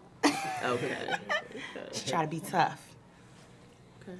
All right, so Miss Stacy, when you write, do you like take paper and like write down every character and, you know, their identity, like who they are and what they're gonna do and how they do it, or do you just go as you're writing along and write your characters in? As I'm writing along, I'll get a visual. Once I get the name of the character, I'll get a visual, and then I'll just start writing. I don't. I know a lot of authors do that. They have their little sheet where they got all their character names at, and they're doing their character description. I do mine after the fact. Once I write about them, then I can do my character descriptions. Like Antonio was saying, that's how you kind of get where as though, like, you read the book and you understand who these characters are, but you get the depth by being the character. Exactly. Like, you learn who the character really, like, how they act, what their actions are, how they think. You got that from reading the book, but you really gonna get it more seeing is how we play it, you know? Right. Yeah, bringing it to life, really. Yeah. So everybody's excited about the web series? I'm excited. I am. Yeah. Okay. So is it gonna be it's how many parts to this? 3. 3? Okay. So you're gonna do the web series to all 3 books? Yep. You gonna keep it going? Yep. The books are already out. They're all on Amazon. Okay. I'm on Amazon. All my books are up there. 1, 2, and 3, and yep, I'm gonna do the series part 1, part 2, and part 3, and then we're gonna be done with the commandments of a female hustler. Okay, all right. That Right. So, yeah. So, give me 3 commandments. Never F for free. Reality. Don't get strung out on the D. Definitely. And never fall in love. Yes. Yeah. Told you, bro. In my book. In that order. In that order. That's the real one. Yeah. Okay. Is anything in this book real pertaining to maybe something you've been into or, you know, experienced or anything? Absolutely not. And then I can honestly say that is the only book besides Kiss for Kiss, Cry for Cry that I'm not in. Okay. But if you go to my New Haven Ratchet Business series, and my Toxic Love Affair is definitely based off of some of my own experiences. But that, no. This one is not. Peter, oh my gosh. You're a hell of a writer. Like, I can't even relate to none of the characters. Wow. Right. Wow. Right. So, do you read your own books? Of course. I read them before anybody else reads them. But I'm like, you know, I like, as an author, when the process is like going and getting it done, you're like, and you go, you might just be in a store and you sit on the shop like, you know, I want to read my own book. Have you like that moment of excitement, like, that is mine, this is me, I did that? No, once I get my proof back and I read it. You leave it alone? No, I do read them again when I'm writing my sequels. Like for part 3, I had to go back and read 1 and 2 because I needed to make sure that I didn't forget anything, that I didn't leave anything out. So that's when I go back and read. I read all of them just to make sure, and then it helps me with what I need to put in it or whatever, especially when I'm ending the series. Right. Yeah. Because you don't want to end it and you don't want to leave nobody guessing. Like, well, what happened? She never said nothing about so-and-so. There's some of my characters that I wrote in book 1, I forgot about in 3. Okay. So I had to go back and be like, oh, no, I got to sum that up. Where's this person at? So, yeah, that's when I read them. And besides being number 34 on the list, what has been your most excited moment as an author? This series.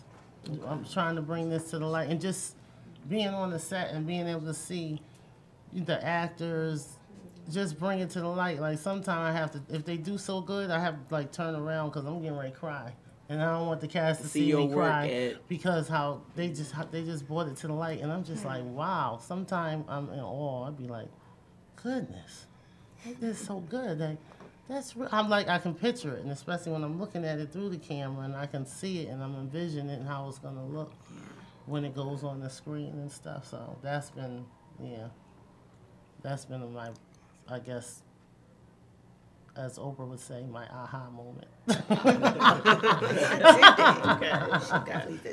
All right, so tell everybody where they can find your other books, where they can find you. He played what you said, so I ain't want to say nothing.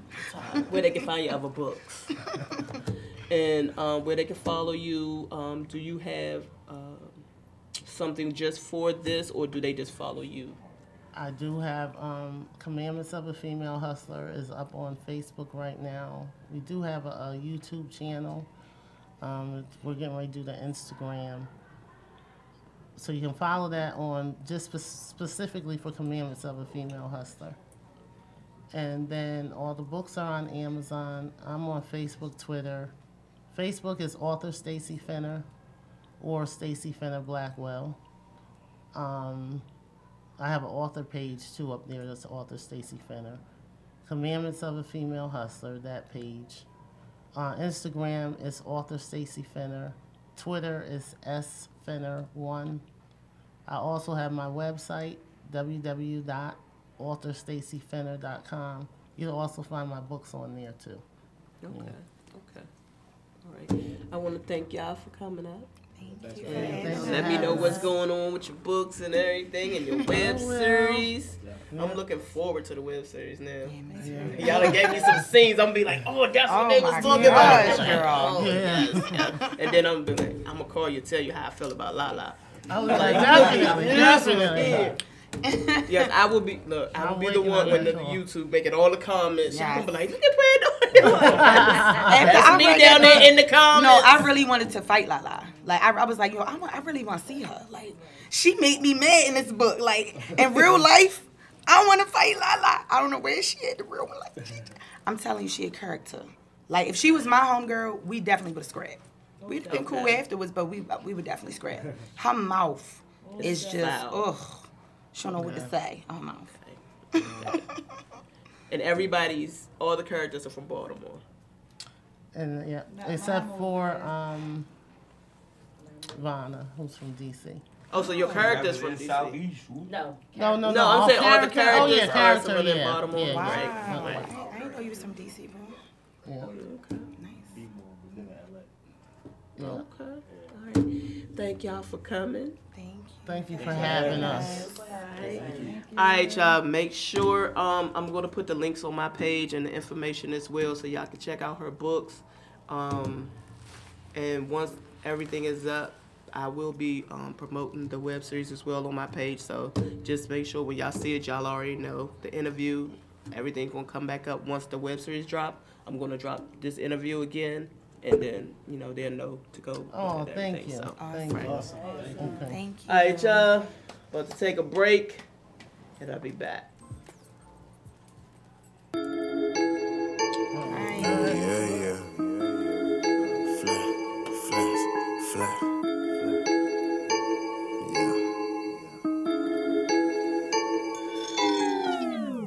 Flex.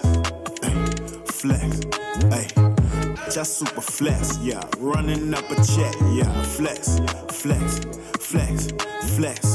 you go disrespect, yeah, we go ahead and flex, yeah, flex, ayy, just super flex, yeah, running up a check, yeah, flex, you go disrespect, yeah, we go ahead and flex, yeah, people know I'm different, dress you with that Smithy, no slacking on my pimpin', but I don't need you, I really live this life, I don't need to flick it, I know your bitch a bite, but I ain't even tempted, got self-love, and OJ with that glove, and a real ghetto boy, my fingernails got mud in them, it's loony till I'm dead, you niggas know what's up with me, until they free my nigga, B, I still got crud in me, you know I play it raw, see Thule, that's my dog, I tell him get the dog, and knock a nigga off, we sell it hard assault, demeanor of a boss, if you ain't rapping mob, we screaming fuck 'em off, flex, ayy, just super flex, yeah, running up a check, yeah, flex, you go disrespect, yeah, we go ahead and flex, yeah, flex, ayy, just super flex, yeah, running up a check, yeah, flex,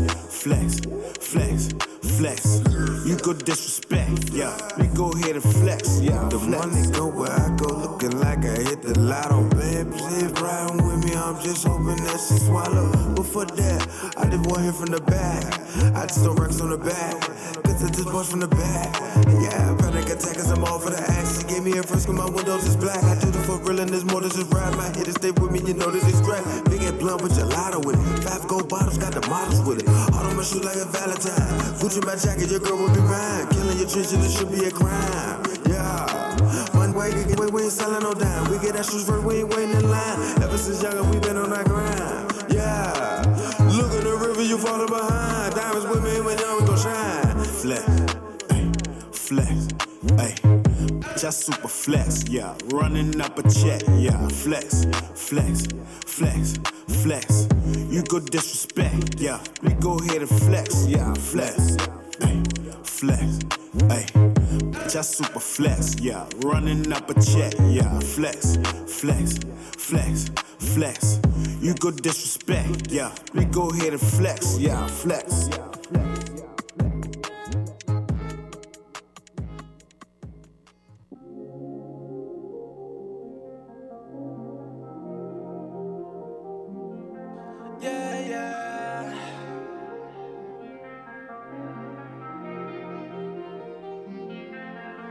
If it's love that you want, girl, I can give it to you.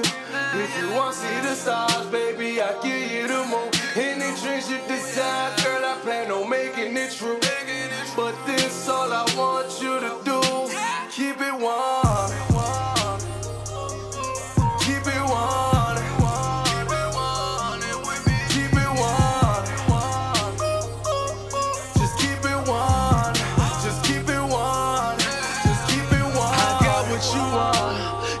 You can stop it, I know exactly what you need. Just know that I got it, just make a promise to me. While I'm here dealing with you, Don't try me over and keep it real with her. I've been around and seen so many faces. I've been in so many situations. You in love with my status, you can go ahead and go. Just let me know, baby, I ain't with saving these hoes. She keep it 100 with me, you know that I got her. I love spoiling little mama in that Fendi and Prada. So as long as you got me, girl, that don't matter. Loyalty is my code, now do you know what you honor, baby girl? It's all that you want, girl, I can give it to you. If you want to see the stars, baby, I give you the moon. Any dreams you desire, girl, I plan on making it true. But this all I want you to do. Keep it one. Keep it one. Keep it one. Just keep it one. Just keep it one. Just keep it one. I know you used to them clown new. Them always let you down new. Been in a better place if I was with you. Now look, girl, I'm with you. Cut it was your past, baby. No time to look back, baby. They was more like Tito and Randy. I'm your Mike Jack, baby. You can have to hold me. Just be honest with me. Give me all of you, except the flaws and all, baby. You can be my ride or die, grab the wheel and go. Loyal to the core. Oh yes, baby, I know. She my Bonnie, I'm a Clyde. That's the way we roll. As long as it's 100% for sure. If it's love that you want, girl, I can give it to you. If you want to see the stars, baby, I give you the moon. Any dreams you desire, girl, I plan on making it true. But this all I want you to do. Keep it one. Keep it one. Keep it one. Just keep it one. Just keep it one. Just keep it one.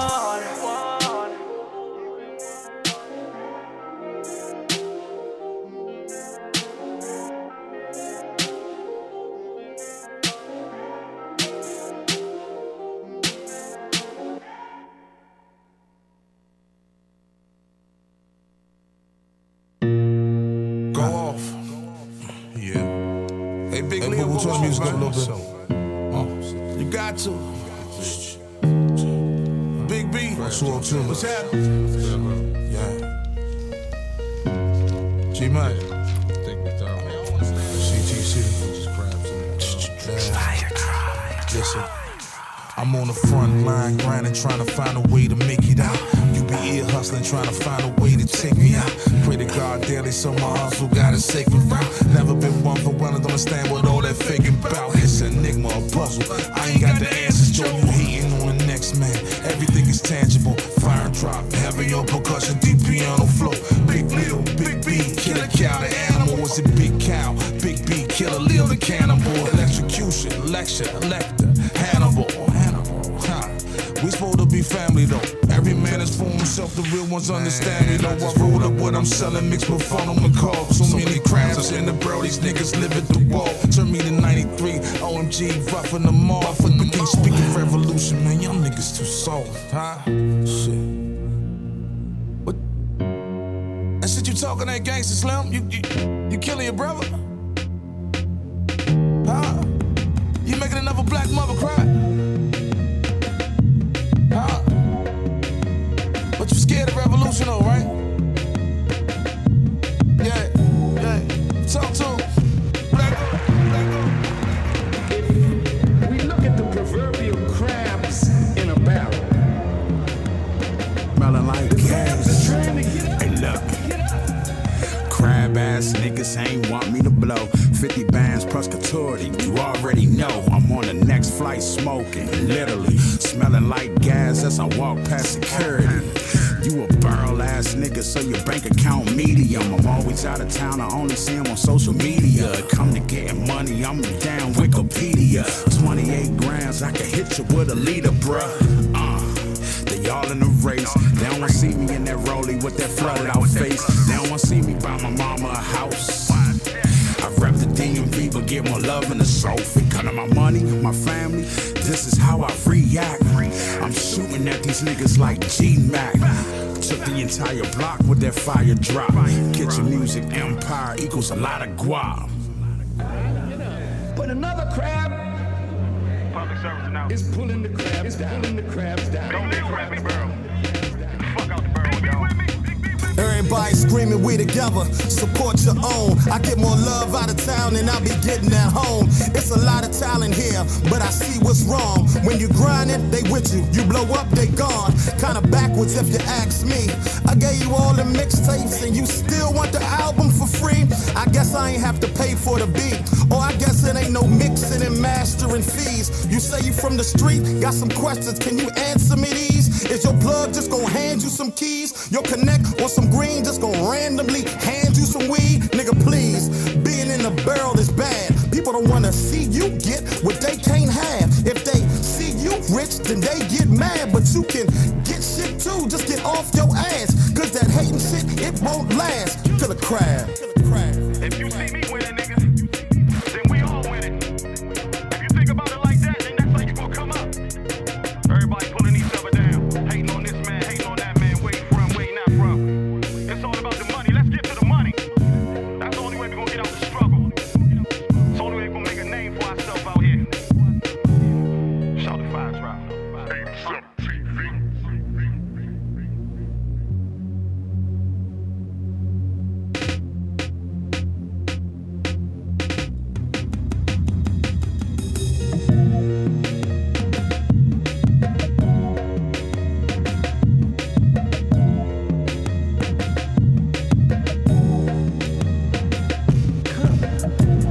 Let us deal wisely with those crabs. Let's take a few out of the barrel and put them at the top of the barrel and let them look back down on the other struggling crabs.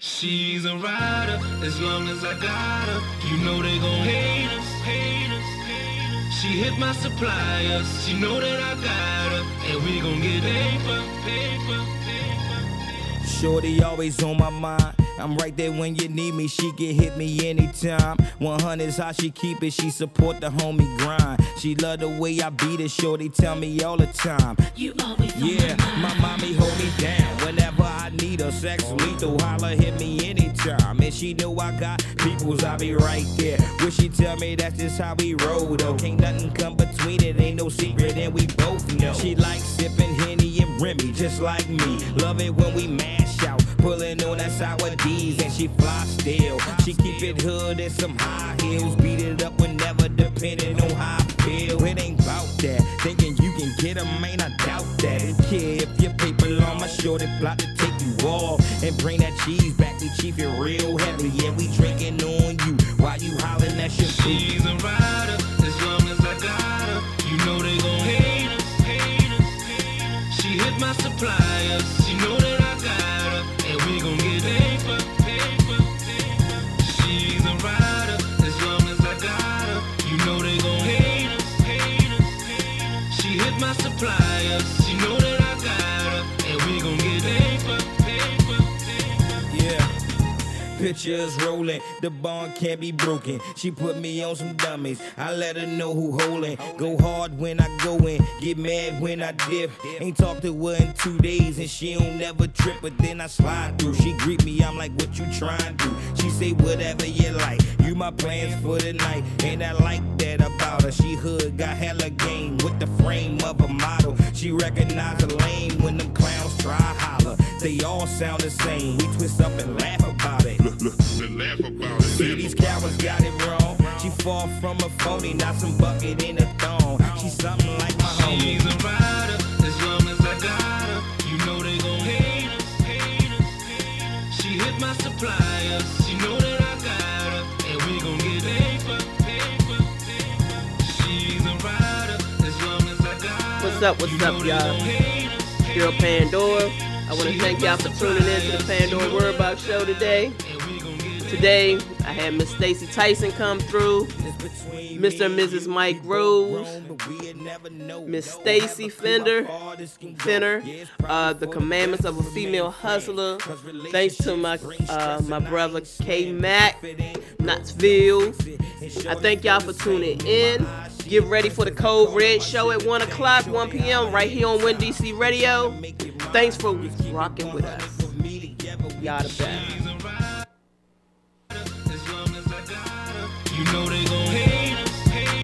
When it comes to putting on for the independent artists of the DMV, nobody can ever tell this sister.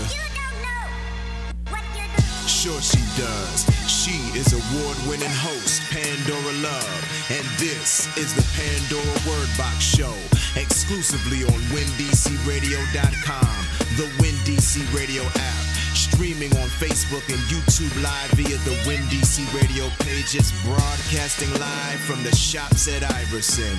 And you already know this is all powered by GoWin.me.